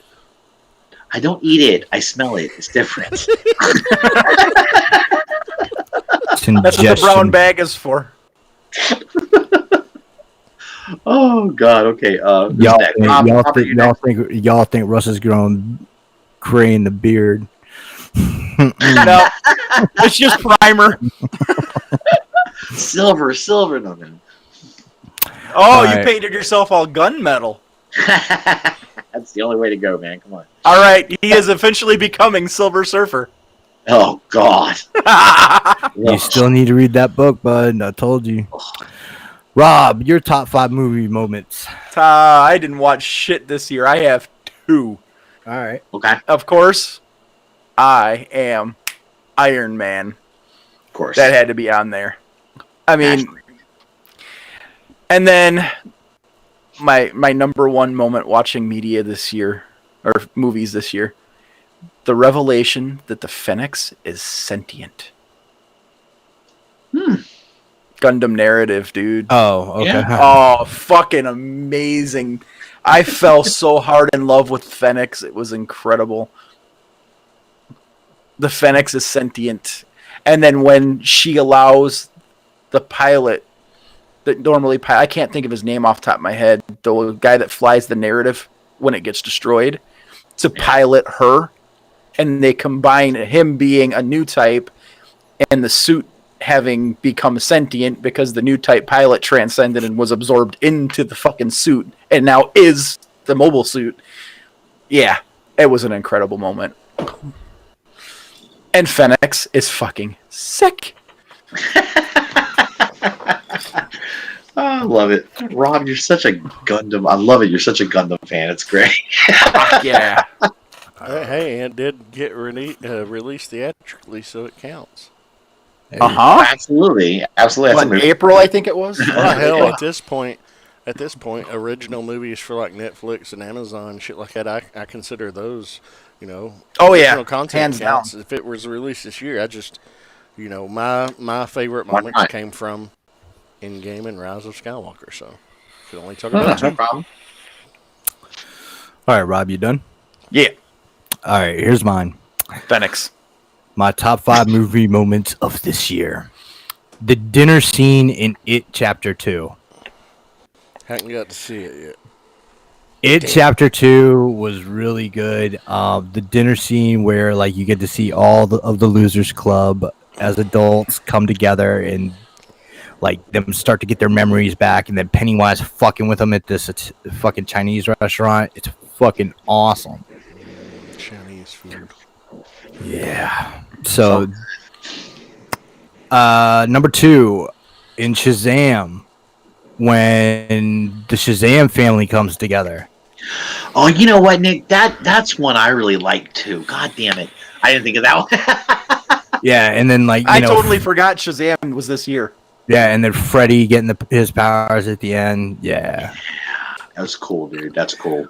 I honestly felt that this next movie was Tarantino's weakest film yet, but the end of Once Upon a Time in Hollywood, because you're expecting it's about the Tate LaBianca murders from Charlie Right. Manson, Right. so you're expecting that's what the end of the movie is going to be, and it's not. I'm not going to spoil it because I know a lot of people haven't seen it, but I've not gotten to see it yet, and I want to desperately. But Brad Pitt in that movie is really good. DiCaprio is decent, and it's the end of the movie redeems the movie for me. Mm. My 4th one, I think it's okay to spoil Joker now. Yeah, I think so. Yeah, fucking when Joker shoots De Niro in the face. That is a good movie. Dude, That's that awesome. was like you knew it was coming. You knew knew it was it was. coming, but you didn't But- know how he was gonna do it. And yeah, Yeah, did you find yourself though when it happened go that fucking bastard had it coming? yeah, I No. did. yeah. Not only that, but it was like, and then like him dancing and Yeah. that was great. Yep. And my 5th moment is the first 10 minutes of Rise of Skywalker. Oh yeah. Yeah. I totally get it. Yeah, I mean that's all I can say until next That's all we week. can say. If you saw the movie, then you know what he means. If you didn't, Yeah. see the movie. I'll find out this week. I My boy. love it. I love it. All right, next one. Top 5 comics. Josh. Really quick, my favorite books, 5 books that I read this year. Immortal Hulk, Yep. Uncanny X-Men. Okay. Up until they did the House of X and Powers of X, and then those 2 books were my favorites in top 5. And the IDW TMNT title. Fucking love that book. Oh, Issue fuck, that's right. Issue 100 just dropped 2 weeks ago, and holy fucking shit. I also enjoyed. It's not on my list, but I also enjoyed Shredder in Hell. Yeah, that was good. It's pretty damn good. Nice. Russell. All right, I haven't read hardly any comics this year at all. I've tried to read some. I haven't read. I'll catch one. I'll get one issue of it, and then I won't read anymore. So it's kind of tough. But I did read. I did get through a few. There was the King Thor mini series. I got to check that out. That was Good really, shit. That was good. I liked it. Jason Aaron was. I didn't know what to expect when I was reading that because I was like, all right, this ought to be interesting, and I got into it. It was good. It sucked me right in. And then the Vader, the Star Wars Vader, is the Dark Visions. Was really fun. That was fun. Anna's the one that got me to read that. Anna loves those Vader comics, dude. So They're good. I mean, Dude, yeah, actually, they are. And I read a couple of them. I need to catch up, but the first couple issues were sick. You'll start reading them, and you can't you look forward to the next one, and it's so. That's about the only things I've finished comic wise. Where it wasn't like, oh, one issue here, nothing else. So I don't know. That's it though. Only had two. Robert. So most of the comics that I read this year are me playing catch up from shit in the past. So the Vader shit was awesome from what I've read. I'm still way behind on it. And then I finally started binge reading this shit last night. That motherfucker right there. Yeah. Oh, more house. Oh yeah, it's fucking awesome. And that's a nice deal on that hardcover. Oh no shit, right? You get the Powers of X or Powers of 10 too. Yeah, it's the House and Powers both all in one volume. In one volume. Oh, okay. Oh, that's cool. No shit. Where did you get that at? My local comic shop by my terminal. Nice. Oh man, it's fucking beautiful. I got about a quarter of the way through it last night, and fucking it blows me away already. It's awesome, fucking man. amazing stuff. Yeah. Yeah. But that's it. That's really all I mean, and Transformers. Yeah, I gave up on Transformers. Transformers title. It's bad. It's so bad. Even though I've had people tell me that I should check that they got better. That's what people said. No, it didn't. Okay. It fucking No. I haven't picked it up again, so I don't know. It's still like trying to watch the steam rise up of shit on a hot summer day, and about as fun. I got through 4 issues of it, and I said, "Fuck this! I'm done." Reading that Transformers book is like watching your grandparents fuck.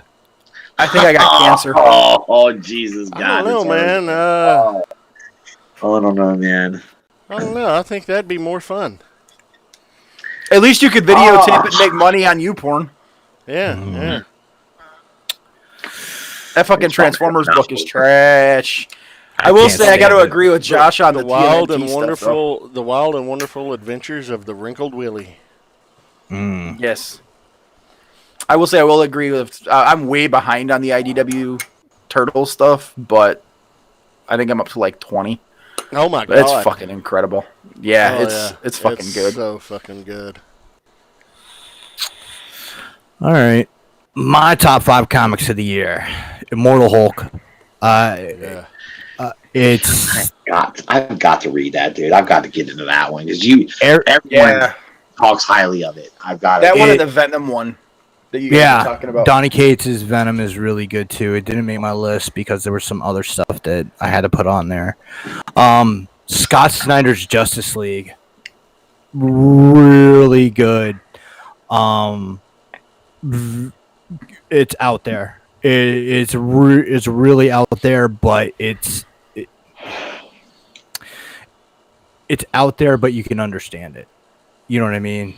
And it makes sense, and just the moments and everything pays off. And we're coming up to the last issue of the Justice Doom War, and it's just been one fuck of a ride. Justice League to me is one of the news stories we were thinking about doing this week is Scott Snyder is stepping away from monthly books on DC just to do special projects. And that's going to be a huge fucking loss for DC. Unless he has a book coming out every month, I mean, the quality of DC is going down, down, down. Like Mr. Rob and everybody else, House and Powers of X made the X-Men just up on another level. I hadn't really been enjoying X-Men until, like Russ said, the run on Uncanny right before House and Powers. That was me. But I said Russ. Was... Oh, fucking Josh. I'm sorry. Yeah, like Josh said. Russ hasn't read that shit yet. Jesus Christ. I'm so sorry. But yeah, like Josh said, you know. I look at the pictures, okay? But yeah, House and Powers of X, it sets up a new status quo for the X-Men, but it feels like it belongs. It's not something that you feel like they just came out of left field and completely upset the apple cart for no reason. Yeah, It didn't feel forced at all. It's just like, well, the signs have been there all along. You should have seen this coming. It's how it kind of feels. In that regard, it's phenomenal. Can't recommend it more. But didn't you guys say they kind of like didn't they like reboot it? Kind of like not a reboot, but it's almost like the world doesn't know about mutants, right? And then it gets reintroduced to mutants again. Yeah. And so it's almost like mutants are having to go through all the shit over again. Not in the same way that you're thinking. No. Okay, because I mean, it's a completely new status quo. Yeah, it's something that hasn't been done before. That's awesome. But it makes sense. Mm-hmm. Cool. My fourth book is Silver Surfer Black. That's the one you're telling me I need to read, right? Yeah. Because I need to read that one. Change my mind on the silver asshole. All right. I hate Dan Slott. Dan Slott's writing is fucking horrendous, and he left the Silver Surfer in a really horrible place. And does this kind of save the Silver Surfer a bit? This is a mind fuck. It takes the Silver Surfer, puts him in a place where he can't win. Who's writing it now? It's Donny Cates, the guy that's done like the fucking Guardians of the Galaxy, Venom. Yeah. And he has a run coming up after Jason Aaron leaves Avengers. He's taking over Avengers. And also, Al Ewing, who writes Immortal Hulk, will be the next writer on fucking Guardians of the Galaxy. Oh, nice. So I can't wait for that either. And my number 5 book is Jason Aaron's Avengers. I haven't enjoyed Avengers in years. And this book, like the cast that he chooses seems fucking out there. But like the stories and like the backup stories with the 1 million BC Avengers and how he ties it into what's going on currently in the book, from them fighting fucking vampires and that's awesome. All this shit. It's just such a good book. It's nice that, to me, the 2 premier team books in comics, Avengers and Justice League, are in a really good spot right now. All right. Oh, yeah. That's wild as shit to me, dude. Because I remember when I was a kid, man. Like I tended to like X-Men. The X-Men better than I did the Avengers, and I really didn't pay attention to the Avengers that much. And yeah, same here. And like now, like, and then I find myself like God damn, what did I miss? You know, and that, now you go back. You want to go back and read old shit. That's wild. Yeah. Yeah. Matt Hurd, I'm sorry that you disagree with something. Oh, he's not digging the new X-Men stuff. Yeah. He said he's not down. He's kind of not into the new X-Men, which I get that. I mean, some people are so used to like. I think some people get a little rattled when you change shit and do something different. And you said And this is a big change. This is a huge change. Yeah, and I think it's that a can really rattle, drastic change. and I can get that. I mean, people are used to what they're used to, and it's Yeah, but the X-Men books have been so bad for the last several years. Just they've really become back burner. This is that's why I think wake up call.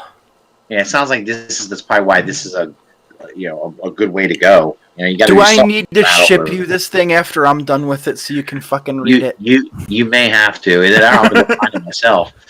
How much did you pay for that? Oh, $36. Well, it was 16 retail. That's not bad. That's pretty. They had a 40% off sale for Christmas. Oh, look around. Night of Ren asks if Savage Avengers is any good. I read the first few issues and I enjoyed it. I just haven't gotten back to it. It's a damn interesting team, and they're going after people that you don't usually see in the Marvel universe. And it has Conan. Like Lex Luthor? Oh, cool! Like Conan the Barbarian. Yeah. All right. Hell yeah. All right. What's next? Josh, top 5 TV shows of this year. Okay. Before I get into that, I'm just going to say, hey, Sportimus, welcome to the chat, and hope you had a wonderful Christmas, and Happy New Year to you as well, man. Indeed, man. Word. Merry Christmas, Happy New Year to everybody. Yeah, Sportimus, you cool motherfucker, man. We like you. All right. Yes. It's awesome getting to meet that dude at TFCon. He flew out. Yeah. That was cool. Sportimus, you were the first dude that ever came up to me that I didn't recognize and knew who I was, so that was a moment for me.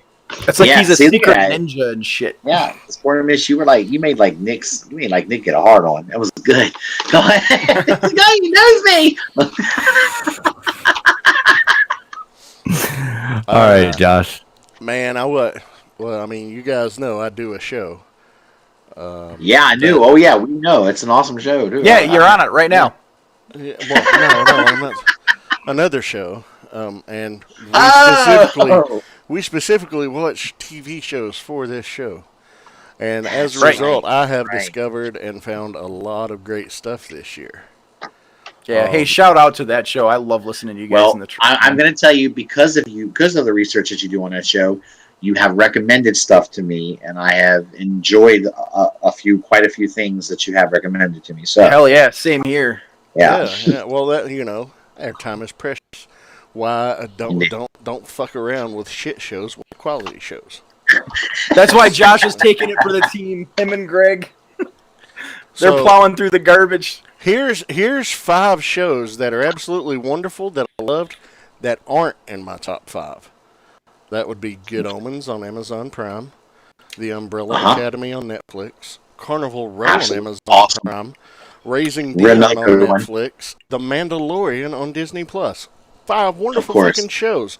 Not even in my top 5 at all. Because that would go to The Dark Crystal, Age of Resistance. Fucking amazing. Stranger Things Season 3. Fucking loved it. The Boys on Amazon. That was amazing. Loved it. I'm looking forward to Season 2. Yeah, I'm looking forward to that. Dark Season 2 on Netflix. And fucking incredible. If you have not watched Dark on Netflix, you need to watch both seasons 1 and 2. It is one of the best shows you can catch on there. And then, of course, my absolute favorite show of the year is Watchmen on HBO. It's amazing. It's the best thing I've seen all year. It is incredibly deep, well-layered, and a total mindfuck. It completely changed how I view the original comic and how I viewed the Zack Snyder movie. And after watching this and re-examining the comic, Zack Snyder got The Watchmen entirely fucking wrong. And I loved that movie. I don't anymore. This show Well, changed is it. this show like a prequel to Wow. the movie? No, it is a continuation of the original comic. Okay. Set 30 Oh, okay. years. So set it has no 34 years attachment. later. It has no attachment. The movie was just the movie adaptation of the original comic. Right. So it. Okay, so it. This so it does is a have direct. No, not to the movie. This doesn't connect to the Okay. movie at all. This Okay. is a direct continuation of the original comic set 34 years later. Well, see, by saying that, I may check it out because I fucking hated the movie. Well, Sorry, I just didn't like it. But if you say it has nothing to do honorable with the movie, mention, I maybe yes, Game of Thrones. I forgot to mention Game of Thrones. Yeah, And I the haven't Game of watched Thrones Lost in season. Space Season 2 yet. That's actually going to... And The Witcher is actually really goddamn good, too. I'm Yes. enjoying The Witcher. I'm up to episode 6 on The Witcher. I'm You're really farther than I am, and it's already fucking got it's me. pretty fucking nuts, dude. Yeah. But yeah, man. I'm mad. Tiff powered through it already. But some of those Watchmen episodes may have been tough to get through, but in the end, how it ties everything together and opens your eyes to a lot of things, fucking wow. But yeah, Nice. lots of quality stuff this year, and I love it all for different reasons. But those are the top 5: Dark Season 2, Stranger Things Season 3, Dark Crystal Age of Resistance, The Boys, and Watchmen.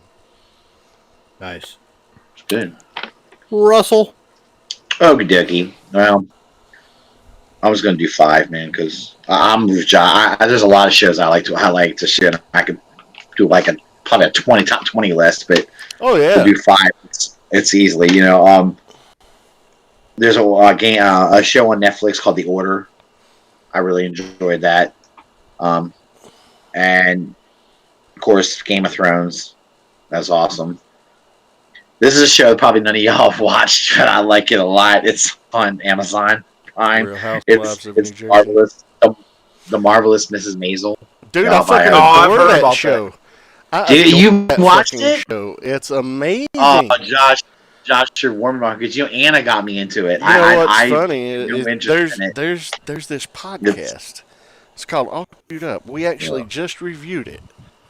Did you really? Oh, that's I mean, cool. Okay, I know you shit, don't. I know you don't listen to my show. Russ. I haven't. Shit. I haven't watched. I haven't watched. Oh, come on, Josh! I listen to it on occasion. The Boys, of course. Mhm. The Boys actually could be my number 1 show of the year, but I love Mandalorian so much that I think Mandalorian is my favorite. So No one There mentioned you go. Karate Kid because Karate Kid wasn't a show, but Cobra Kai Season 2, which was awesome, didn't even crack my top 10 though. well, Cobra Kai was okay. I just think there's so many other things I liked better than Exactly. Yeah. Exactly. I there's thoroughly what? enjoyed it, but so was much good. more that I enjoyed. that. Yeah, and season 3 is going to be probably fun. It's going to be exciting. I'm gonna get kicked off the show for this, but I checked out after like the 3rd episode on season 2. Of Cobra Kai. Yeah. No, I wouldn't. Okay, I can you know what that understand. means, Rob? It just means that you're not the best around, and you're going to let things get you down. Indeed. No, I just had so little. Indeed. Hey, there are car dealerships to run, man. All right. I So- just killed the show. It's okay. All right, You Rob, done, Russ? I'm done, brother. I'm good. All right, Robert. Alright. So number 5, and I put this on here because I haven't laughed at a show so hard in so long. But Big Mouth season 3 was Oh, fucking God. hilarious. Yes, I love that show. Oh my god. That whole show was amazing, but this season just kicked it up to 11 with the fucking jokes, man. It was Hey, I want to think about. cousin love. The fucking Oh, Florida God. episode just summed up everything about Yeah. Florida so perfectly in 20 minutes. Oh, did it ever? The next one, and I put this on there because it was enough of a redo that I think in my head I can qualify it as this year. Neon Genesis Evangelion on Netflix. I fucking love that series, and they did just enough with it and cleaned it up enough that it was a lot of fun to watch. Third one, Dark Crystal. Mm-hmm. Unbelievably good. God, that show. And the was fact so that, fucking epic. dude, my top three, I struggled because I didn't know which way to put them, and I finally just had to stop changing the list for these three. But Dark Crystal was incredible. Gently bumped by Witcher, and I'm not even done with the series yet. Oh, See, It I was didn't want- so I didn't wanna fucking put- good. See, you did something I thought about doing, and I was going to put Witcher on my list, but I wanted to wait till I was done with it first. Dude, I was gotta get through the whole thing. I'm not sold. there. Henry Cavill as fucking Geralt. He's good. He's really good. Oh, amazing! And the one they've got playing Yennefer is doing really good already too. I hate to say it, there's a lot of talk about her not being good enough to pull off Yennefer. Fuck them, they were wrong. I think she's pretty awesome. just wait, because you said you've only got the first six episodes watched. Yeah, Am I that far in it? I think maybe. yeah. Four? I've got through 6. That's what I've gotten through. Oh, okay. Russ is through 6. Yeah, yeah. I think Rob said he hasn't quite made it there yet, but Oh, Yeah. dude. Well, your priorities this weekend, Rob, if at all possible, Rise of Skywalker and the rest of The Witcher. If at all possible. We'll work on that. One of the two is getting done. And then number one. Yeah. They have to cram everything into. Number one was Mandalorian. This went number one for me. I love the series. I love Star Wars. It got me deeper into Star Wars than I have ever been. Awesome. I took it all night long. nice. Yeah, like you should. Goddamn right. But that's it. That's my top 5. All right. Nick. All right, what you got? Big Mine are not in any order. D? Okay, you just threw your best 5 up there. Number order. Just All my right. best 5. Game of Thrones got so much Nice. hate for the final season, and I thought it was good. complete. It was completely undeserved. Yep, I completely agree with you. Wow. Yep, I fucking loved it. me too. I enjoyed it. The Toys That Made Us season 2. That was good. Excellent. That was very damn good. Yes. Really enjoyed that. The Ninja Turtles episode was the standout, but I enjoyed, the other ones too. Series on HBO, not The Watchmen though.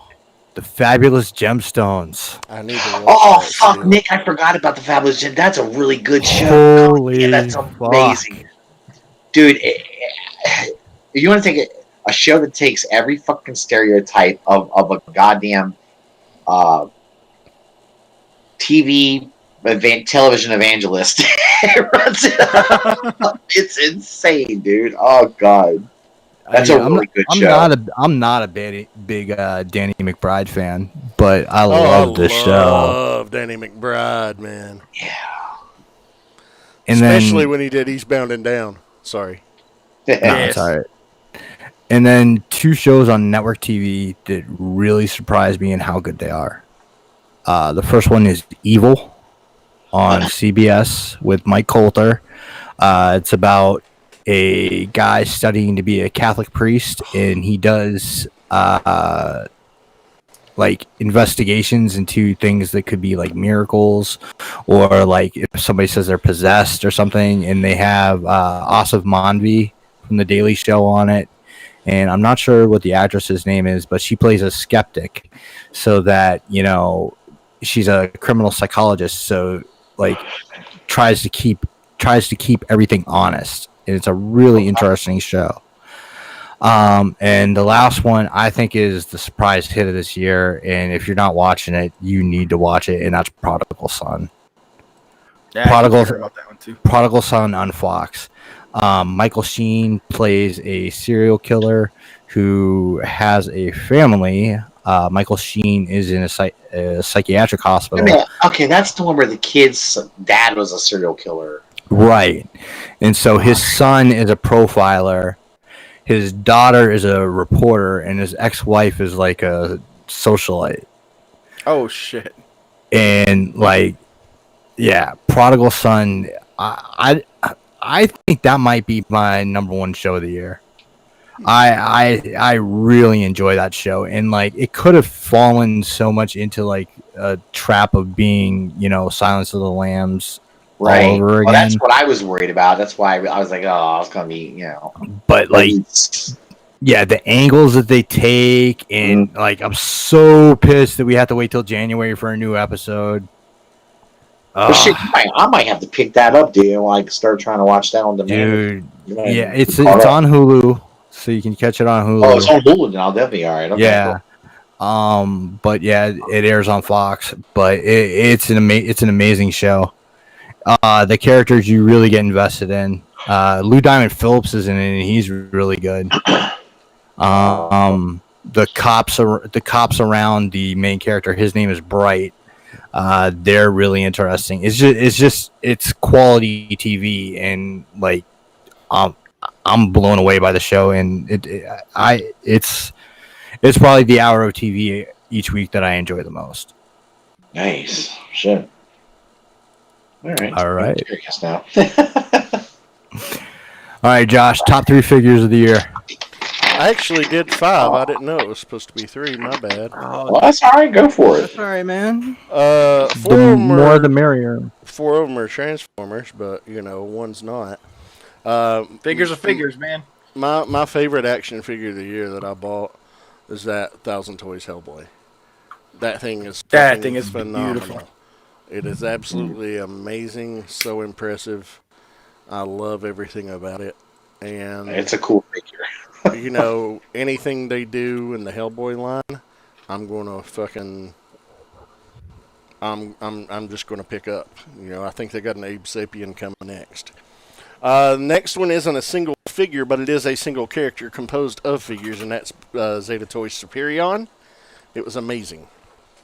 And then I think my other 3 top pickups would be Magic Square Optimus Prime, MMC Springer, and then the entire Iron Factory DJD, because they're amazing as well. Nice. Yeah, that Iron Factory DJD is incredible.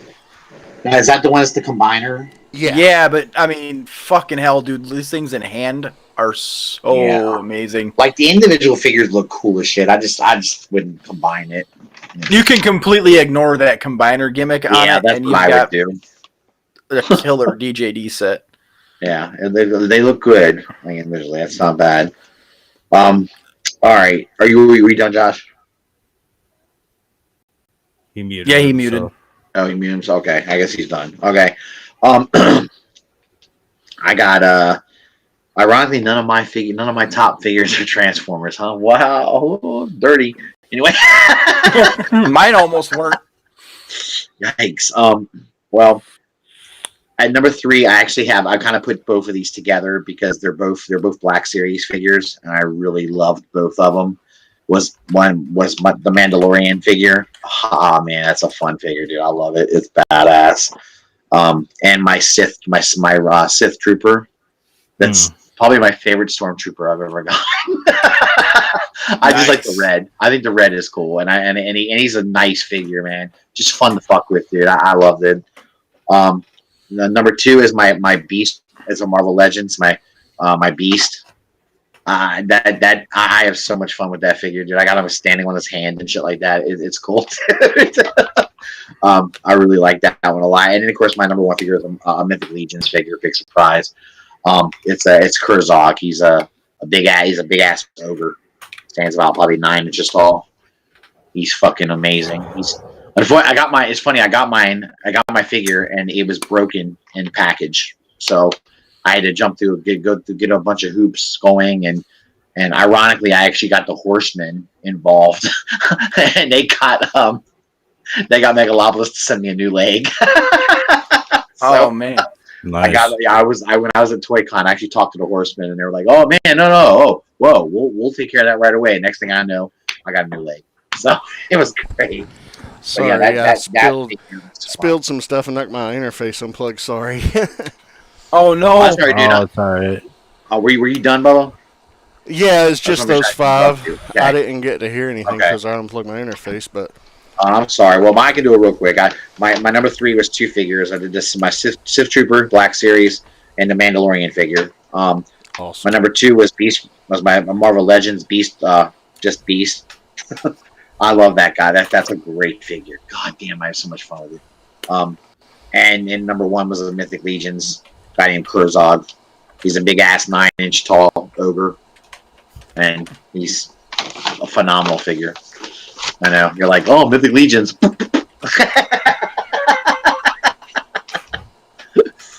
That's it for me. All right, Robert. Okay, so mine, after some revisions, I wound up not having a Transformer on my list. Ah, Got you too? bumped. All right. Yeah. Me either. Doesn't it feel dirty? Yes. No, I mean, you know what? Superion is 4, so he's fucking close, but he's not top 3. Okay. Sorry, Josh. What's fucked up is, like, action figure wise, like non-Transformers, only bought 1 all fucking year. See, and I was the other way. I didn't don't buy much for action Transformers. figures. Yeah. I'm the same way as you, Rob. I haven't bought hardly any Transformers this year. So. And most of the Transformers I bought this year was shit that had already come out and was prior and was getting reissues. Like my MMC Jaguar I fucking love that thing. Right. Oh my god, that's incredible. You know, and then I got X-Transbot's Wind Charger, shit like that. The only stuff that really came out this year that I bought was the rest of Superion. Yeah. But anyway, yeah, I've got my number 3 was Mezco's Clown Prince Joker. I love the Clown Prince of Crime Joker. He is so amazing. That's Like, a cool figure. Stare at that fucker. Second one is another Mezco that actually I almost didn't get.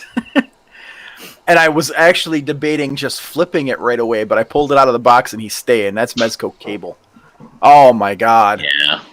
Dude, incredible. I mean, he's a beefcake. He doesn't have the typical articulation. Like, he's pretty good. Beefcake. Oh yeah. Beefcake. And for a beefcake, he's not bad. Like, but the light up gimmick on it, I usually don't fuck with light up gimmicks, but I'm constantly flipping his on.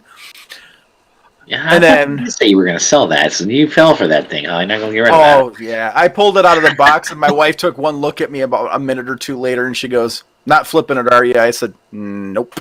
She goes, "Okay." You know, because I had it in my mind that I was going to get out of all Marvel Mezco and just get the DC characters that I wanted, and leave it at that. Other than, I think are they the ones doing Hellboy, or is it Storm? One of the two of them is doing. Yeah, Mezco's doing a Hellboy. I thought Yeah, Mezco- I've got the Mezco Hellboy on pre-order. It's the only Mezco I've ever bought, and probably will buy. Yeah, But it's Hellboy. I'll I probably love buy. Hellboy. So Yeah, and it looks incredible.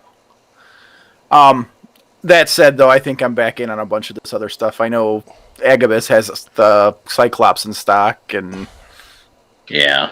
I saw the fucking pictures for their Magneto. Oh, so good. And then my number 1 is actually 2 because I couldn't figure out which one to put first because they're both they hit all my tickles. But that's Storm's Marcus Phoenix and Augustus Cole. Train, baby. I couldn't decide between them because I'm constantly like they're right there on the corner above my nightstand on the shelf, and I stare at them all the time. I've got that Crashbox diorama that I won way back in the day with his Mezco giveaway. Yeah. And I've always struggled as to what, because Batman doesn't look right on it. And they fit are fucking perfect for it. Like, it's the perfect little display, and the figures are so much fun. Yeah, they got my top. And I'm such a Gears whore, it's not even funny. Oh man, So you're such a wouldn't that dirty make you boy, the man. epitome of a lot lizard? Because Them whores, they're like them gear boys. It is the way. It is. No Transformers. Unbelievable. Anyway, go ahead, Nick. Mine doesn't have any Transformers either. Oh and my God, I forgot because like Josh, I got the Thousand Toys Hellboy, and that's a fuck of a figure, man. It's a really good figure. All I know is I got to fuck with it one time, and I was like, I don't like Hellboy, but I can tell you what, I wanted to get that figure. Yeah, it's an excellent figure. It knocks my number 3 off the list, which was Marvel Legends Archangel. Oh yeah. That was a damn good figure. Yeah, Archangel's awesome. So I guess Thousand Toys Hellboy, the 1954 poster version of Godzilla from NECA. Oh, nice. That's cool. Yeah, it's just cool. It's just a fucking solid classic Godzilla figure in funky colors. NECA nails the sculpt work on that shit too, dude. It's incredible, man. It's amazing. And then Mezco Freddy. I love that fucking thing. It's so much fun. The accessories like bring you back to that, original Nightmare movie. Yeah. And the thing was like EE got it, and he was like, "There's no stripes on the fucking there's arms." Right. Yeah. And I was like, "Fuck, he's right." And then I went back and I looked, and in the original movie, there were no stripes on the sweater on the arm. But yeah, those are my 3. And again, no Transformers. I mean, I don't know if did the Waging Omega come out in 2019 or 2018? No, it was like 2018. Might even been 2017. No, it was 2018 for the Weijing. Was it? Yeah. Oh yeah, because it came out after DX9. Because it was Fans Toys, then DX9, then Weijing. You know what's weird? As I think it says something about, your collection's probably evolving a bit in some aspects.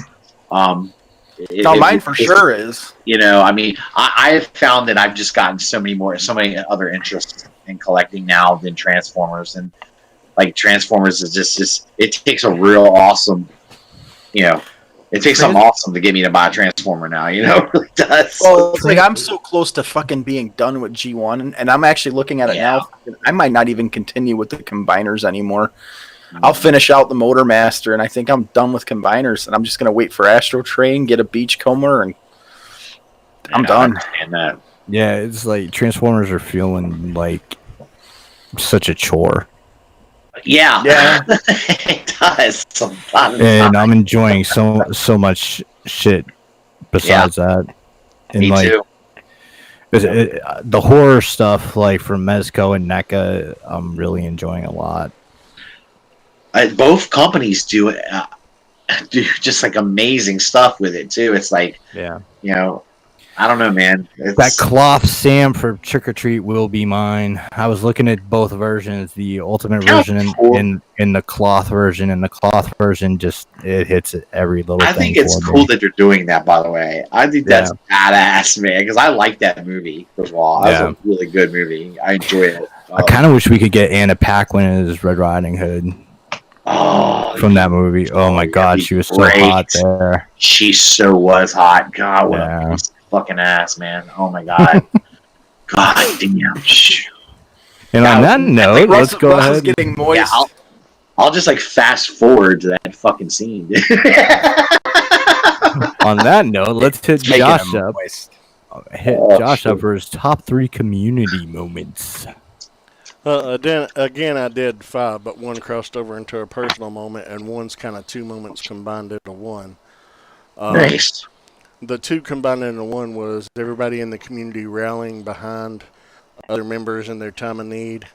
2 specific instances: Jim and his family when they had their house fire just after New Year's this year, and they rallied together and pitched in and helped them out, the best they could. And then, of course, Caleb, his mom, helping with her medical bills, like Tyler doing art and doing 2-for-1 commissions, and all the proceeds he made went directly to Caleb's mom, the foundation, and everything. Just moments like that, like we take care of our own, and that's what's incredibly important to me. You know, the bonds that we've made in this community. First thing I did, I rang in the new year at Pinkerton's with Russ and Anna and Jason and Bethany and Pinkerton and his wife and Bobby and his wife. And shout out to Bobby Skullface, by the way. Today is his birthday. Yes, it Oh, is. shit. Yeah, Happy I birthday, hit him. Bobby. Yeah. Yeah, I hit him up on his Facebook and wished him a happy birthday. He's getting up there, man. But, Aren't we all? Yeah. but you know, ringing in the new year there was a great way to start off the year. Yeah. See Jason and Bethany get married, witnessing that, being there for that, that was an amazing time. You know, Skullfest was an amazing time for me. You know, and it was a lot of members of the community there, and a lot of people, you know, meeting new people, and just the intimacy that type of environment allows for versus TFCon is amazing. No, I agreed. Yep. And then, of course, you know, Bobby's speech at TFCon during your rock party was an amazing fucking moment. And, you know, I was there for moral and structural support. But yeah, man, a great time in the community, and you know, I don't wish ill luck on anyone out there. But if you were to fall on hard times, I know for a fact this is the goddamn community that would rally behind one of their own and help them out however best they fucking can when that hell time yeah. comes. And I'm so proud to be a part of that. So Yeah. shout out to, you know, this community and the realm, and just man, 2019 Awesome, was an amazing year. Yeah. Yeah. Awesome, man. Shit. Those are good, dude. Russell. Before we move on to Russ, we have Yeah. to do a quick live news update. Uh-oh. So, Josh, you did such a good job with the promo today that Jackie said Sam has officially bought himself a trip to the doghouse. What? Sam bought himself a trip to the doghouse with his highlights. Oh shit! I got him in trouble. I think she's joking, but yeah. Damn, Josh. What'd you do that for? Okay. Sam, you bad little man.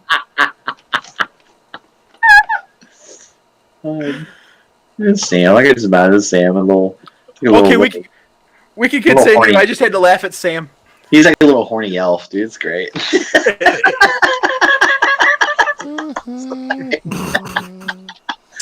Anyway, on that note, my top community moments were I really liked the Secret Santa this year. That was fun. God, yes. That was good. I really had a good time with that. I really don't like Secret Santa's doing the Secret Santa stuff typically because I always think that people are always I always think people are going to be disappointed, you know, and all bitter. And I think this year I had a good time, just bullshitting with everybody. It was cool. Lowry Lowry does a good job with that, and this is the second year in the row we've run it. And dude, it's been a blast. Yeah. You also took it seriously this year and didn't last year, which is why you got the gifts you got last year. Yeah, I know. Last year I completely was like, I ain't doing that dumb shit. And the next thing I know, I end up with pow fish, everything. Although I will say this, and Justin, he was my Secret Santa last year, Justin L. And I would say he got me some nuts. They were really good. Weren't they called these nuts? Yeah, these. Yeah, try my nuts. They're really awesome. They were good. And he got these really cool sunglasses that were amazing, dude. You can like change out the different colors. It's really cool. I like them. I use them as my nighttime glasses. They're what I used to drive at night. It was awesome. Yeah, dude, I was so mad I couldn't make the video thing for this year. Oh, it was a good time. It was a good time. I had fun. Well, your fucking gift wasn't there in time for the goddamn video anyway. That's okay. It wasn't your fault, and I love what you got me, dude. Dude, I was tearing up a little bit when I opened that. Oh, that's cool. Well, I was just happy because I got I got a figure that I've been wanting, but I couldn't seem to find it anywhere around me, And then somebody tells me, "What was that BBTS?" I was like, I didn't even look there. I didn't even think to look there. What'd you get? I got a Lord Zed, the Lightning Collection Lord Zed. Nice. Nick said it. Nick was telling me how good a figure it was. And Motherfucker, if you'd have said something, I'd have sent you. There's like 8 of them in my GameStop See, my GameStop didn't get anything like that. None of that. All they got is the crappy Animorph Rangers and all that dumb shit. I'm like, come on, man, get some good shit, But yeah, sorry. I think all the Lord Zeds and all of the fucking Goldars ended up at the one right by my terminal. Dude, that fucking Lord Zed is incredible, dude. God damn, what a great figure. That should have been on my best figures list right there. Truth. Let's see. So, I love the Secret Santa. I definitely had fun at Skullfest. Skullfest is always a good time, man. And this past year was really cool because we had some new people there. Some Me. fresh bloods. Yeah, that's true. Josh was, and it was just so, I don't know. It was just a good time. Josh didn't keep me awake. So it was great. I would have killed him if he had kept me awake. So it was great. It all worked out. I managed to fall asleep before he hung me. It was good times. I woke up with somebody that had been passing around a lot of Fireball. I woke up about 3 in the morning to this person just standing over me, staring at me in pitch blackness, saying, "What happened? Where is Dude, sounds everybody?" like you guys know how to party. Are you serious? He is a creepy dude. Anyway, yeah. And then of course, Jason and Bethany's wedding was just I don't know, man. That's kind of a personal moment for me too, and a communion moment because I was just so happy to see those two finally fucking tie the knot. Jesus Christ. True story. I kept telling Jason, come on, what the fuck, dude? Dude, and Bethany. Oh, dude, Bethany is such an amazing woman too. She's a good girl, man. She really is. I like Bethany a lot. Yeah, she's she's a very a sweet sweetheart. She definitely is. We got to spend a ton of time with them over TFCon, and Yeah. dude, the Lowrys in general are just such people, wonderful man. people. Yeah. Good people. He I feel puts terrible. it out, dude.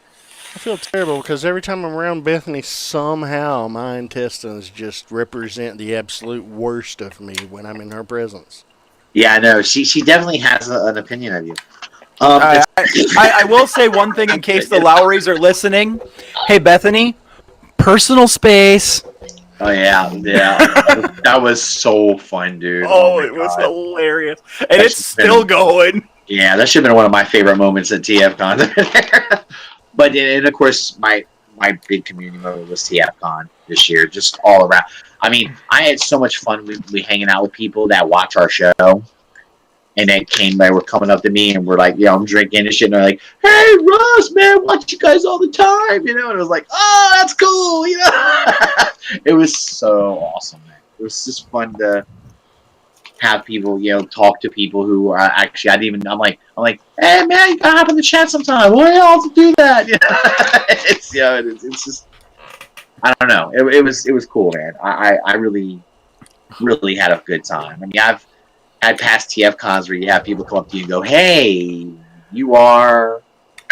It's like this year, people actually, gonna and I'm like, "Good, people are paying attention to our show and they're watching our show and they're, and I get and the fact that they were there and they get to interact with all these people that are actually watching our shit. Yeah, that shit was surreal, man. People we know our normies, the people that we know. Right. We know Matt, we know Night of Ren, these guys. Sure. But they were people I don't even know. They were coming up and it's like, "Oh, I know that you guys do an awesome show." It's like, yeah, you watch us? Yeah, exactly. That's exactly what I was. Rob, I can kid you. Anna was laughing because she's like, "Geez, you look so stunned," and I said, I am. I said, "I'm stunned," and I'm like, and she started laughing. She goes, "I swear to God, if one of them asks you for an autograph," she goes, "I'm going to smack him upside the head and go, duh." Don't inflate his head anymore. Exactly. She's like, don't do that, you know. But it was cool, dude. I had such a good time with that. Just the fact to get hang out with people and then talk about, people. You got people come up to you. They want to talk to you about figures, and they want to talk to you about comics, and it's just fun, man. It's such a good time, dude. I totally dug it, man. It was just fun. I think that's probably the highlight of my year, to be honest with you, was just that time. That especially that Saturday night, that was good. It was amazing. So fun times. All right, Robert. So most of mine were actually on the personal moments already, because to me a lot of that shit was personal. Yeah. Like all the time at TFCon, the time with you guys, the time with Lowry and Darius and Tyler, all that was really tight to my heart. So, community moments. 2019 for me was a shitstorm. I have just one thing after another this year, and I don't even remember. Like, I've been so disconnected with most of the community this year just because I haven't had time. Yeah. So it's been tough. I've been working a lot for one. Working a lot. The shit like that lead up for TFCon. I was going down to Milwaukee like every weekend for months. Yeah, it was nuts. That shit started for me back in like May, June, and then it was one thing after another this year. So I missed a lot of the community shit, but TFCon definitely a highlight. Bobby's speech was fucking incredible. Yeah, so you guys are lucky you got to hear that. I was late. I didn't get to hear that because I was partying downstairs. So, dude, I got to catch like the tail end of it. I didn't even get the whole thing, and then the Secret Santa shit that Lowry pulls off this year. Even though my Secret Santa was drunkenly panic messaging one day, like, oh my god, it's not gonna get there. It's like, relax, it's fine. I work in shipping. I understand. Dude, I opened that. Didn't help that I put the wrong address on there either. Shit happens. It was only it was off by one number. But he put my address as 7057. He put 7047. 7047 doesn't exist. But our local post office knows me well enough at this point. I had a little note on it. We've corrected the address for you. Nice. But I've been using that same Elfster thing for like family when they're always asking, what do you want for Christmas? We don't know what to get you. We don't know where you're at. It's like, here's a list. And I had put a bunch of stuff on there because I had family members asking me what I wanted for Christmas. And this motherfucker right here goes and orders the biggest one on there. And it is a kit I have been looking for and wanting for fucking ever. It's the true original Red Sinanju Master Grenade. And it is incredible. And I love it. And I teared up. And Brammer, I love you, man. Even though you like to, even after the drunk messages, it was hilarious. All I'm going to tell you is... Dude, that's all right. I drunk messaged Josh that night and was like, hey, man, you want the show? Oh, shit. Oh, yeah, man. Oh, I wasn't going to tell him about that. I knew about that. Dude, he was legit upset. No.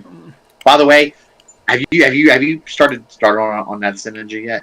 No, You're gonna have to tell me how that build goes. I can tell you now. I did the real grade one, and I'm gonna tell you that was a pain in the ass build. I'm not gonna lie. Here's the thing. I was obnoxiously annoyed.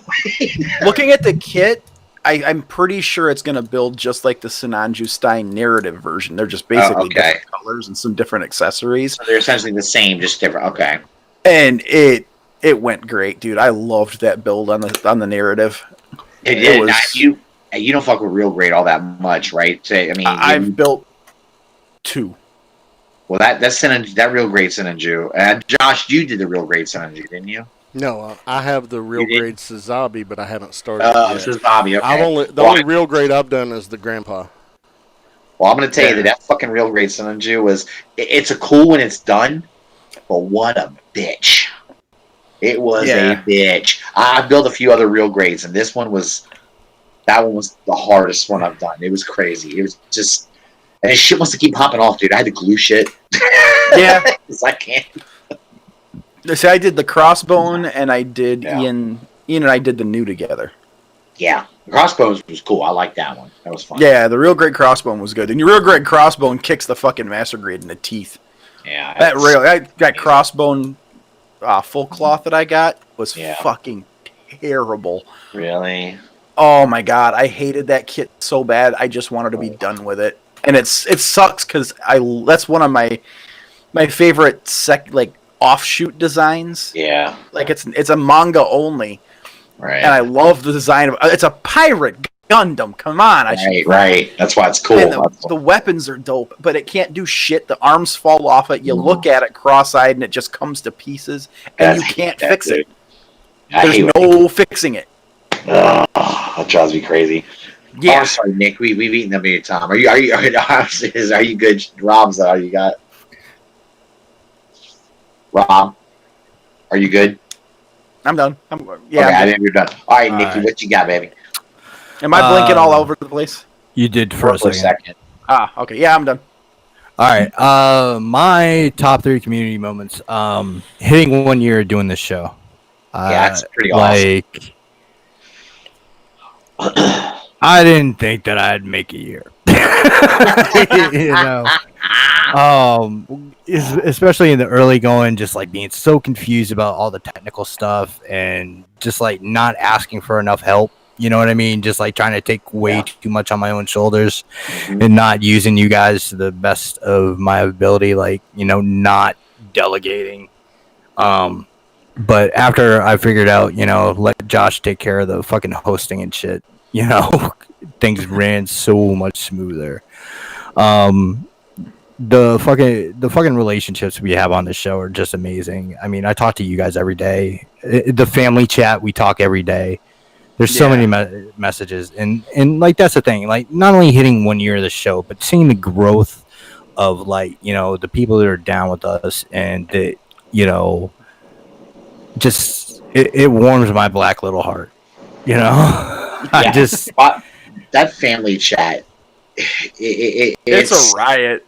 It's awesome because I kind of feel the same way you do, Nick. I like that we got that communication with people. You know what I mean? Yeah. It's amazing. So yeah. Not only that, but go ahead. with that family chat, that spawns off into then you're messaging individually with some of the people, and it's cool, dude. Yeah. I think it's brought people together a little more, and if anybody's listening and wants an invite, just let us know, man. Let somebody know, and we'll add you. Yeah, any one of us. Jeremy Bennett, it's moist. It is a moist chat. My second was the fucking rock picture.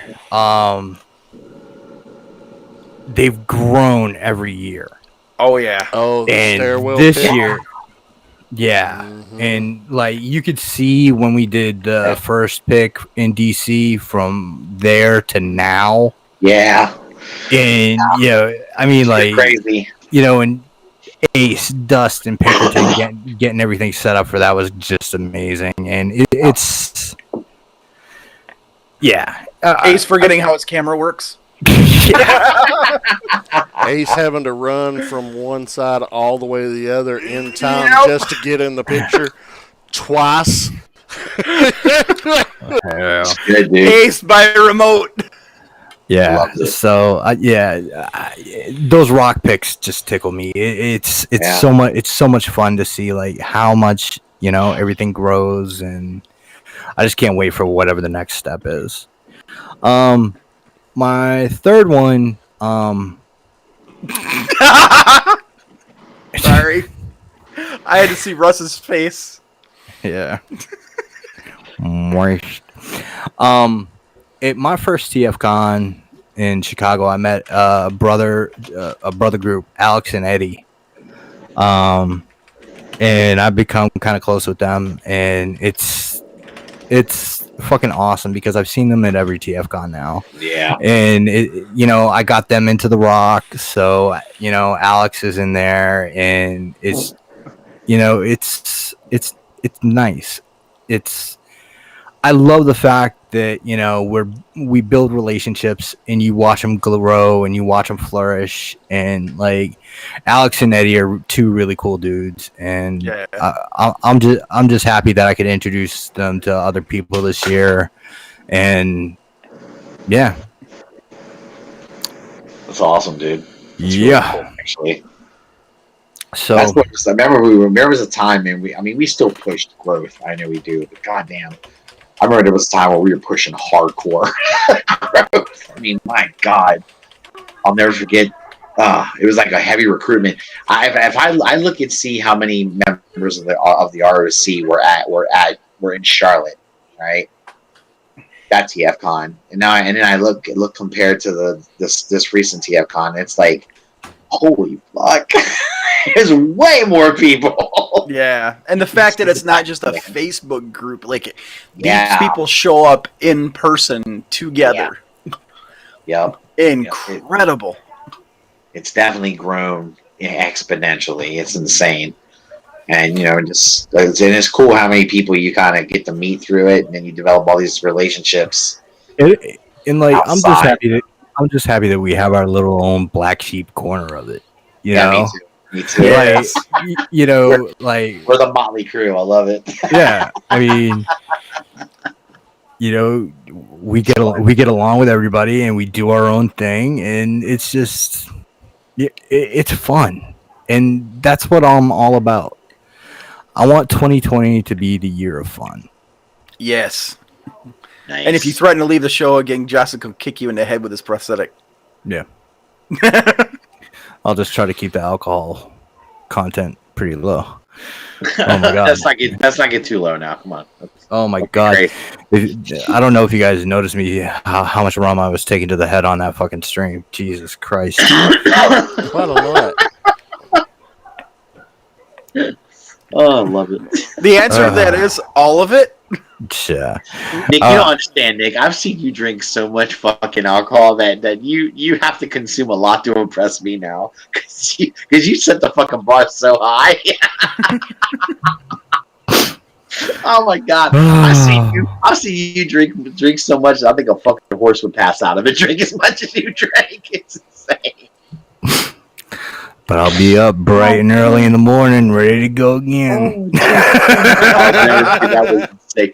Dude, you called me that fucking Sunday morning, and I was like, how the fuck is he even awake? Alive? Alive is crazy, dude. God damn. Yeah, I tell the story all the time. I went down that year into that coffee shop and grabbed the coffee, and I ran into Bobby, and Bobby just looked at me like, "Are you all right?" Yeah, no shit, dude. I'm good. I got coffee. It was crazy. So, Merry Christmas, Happy New Year. I think this is a good place to lay off and go into it on broadcast that we've been going for 2 hours and 45 minutes now. So, yeah, and we weren't expecting to go that long tonight. Yeah, we thought it was gonna be a short show. That's all right. We had a lot of good and shit. I am sweating like a bitch. All right, yeah, cool. So, well, peace out. Yeah. Adios. Like I say every week, peace, love, and hair grease. Josh, hit the credits. Adios, guys. Do we still have it, Josh? At the start of 2020. Here we go. Let's do it. God, next week's show's gonna be killer, dude.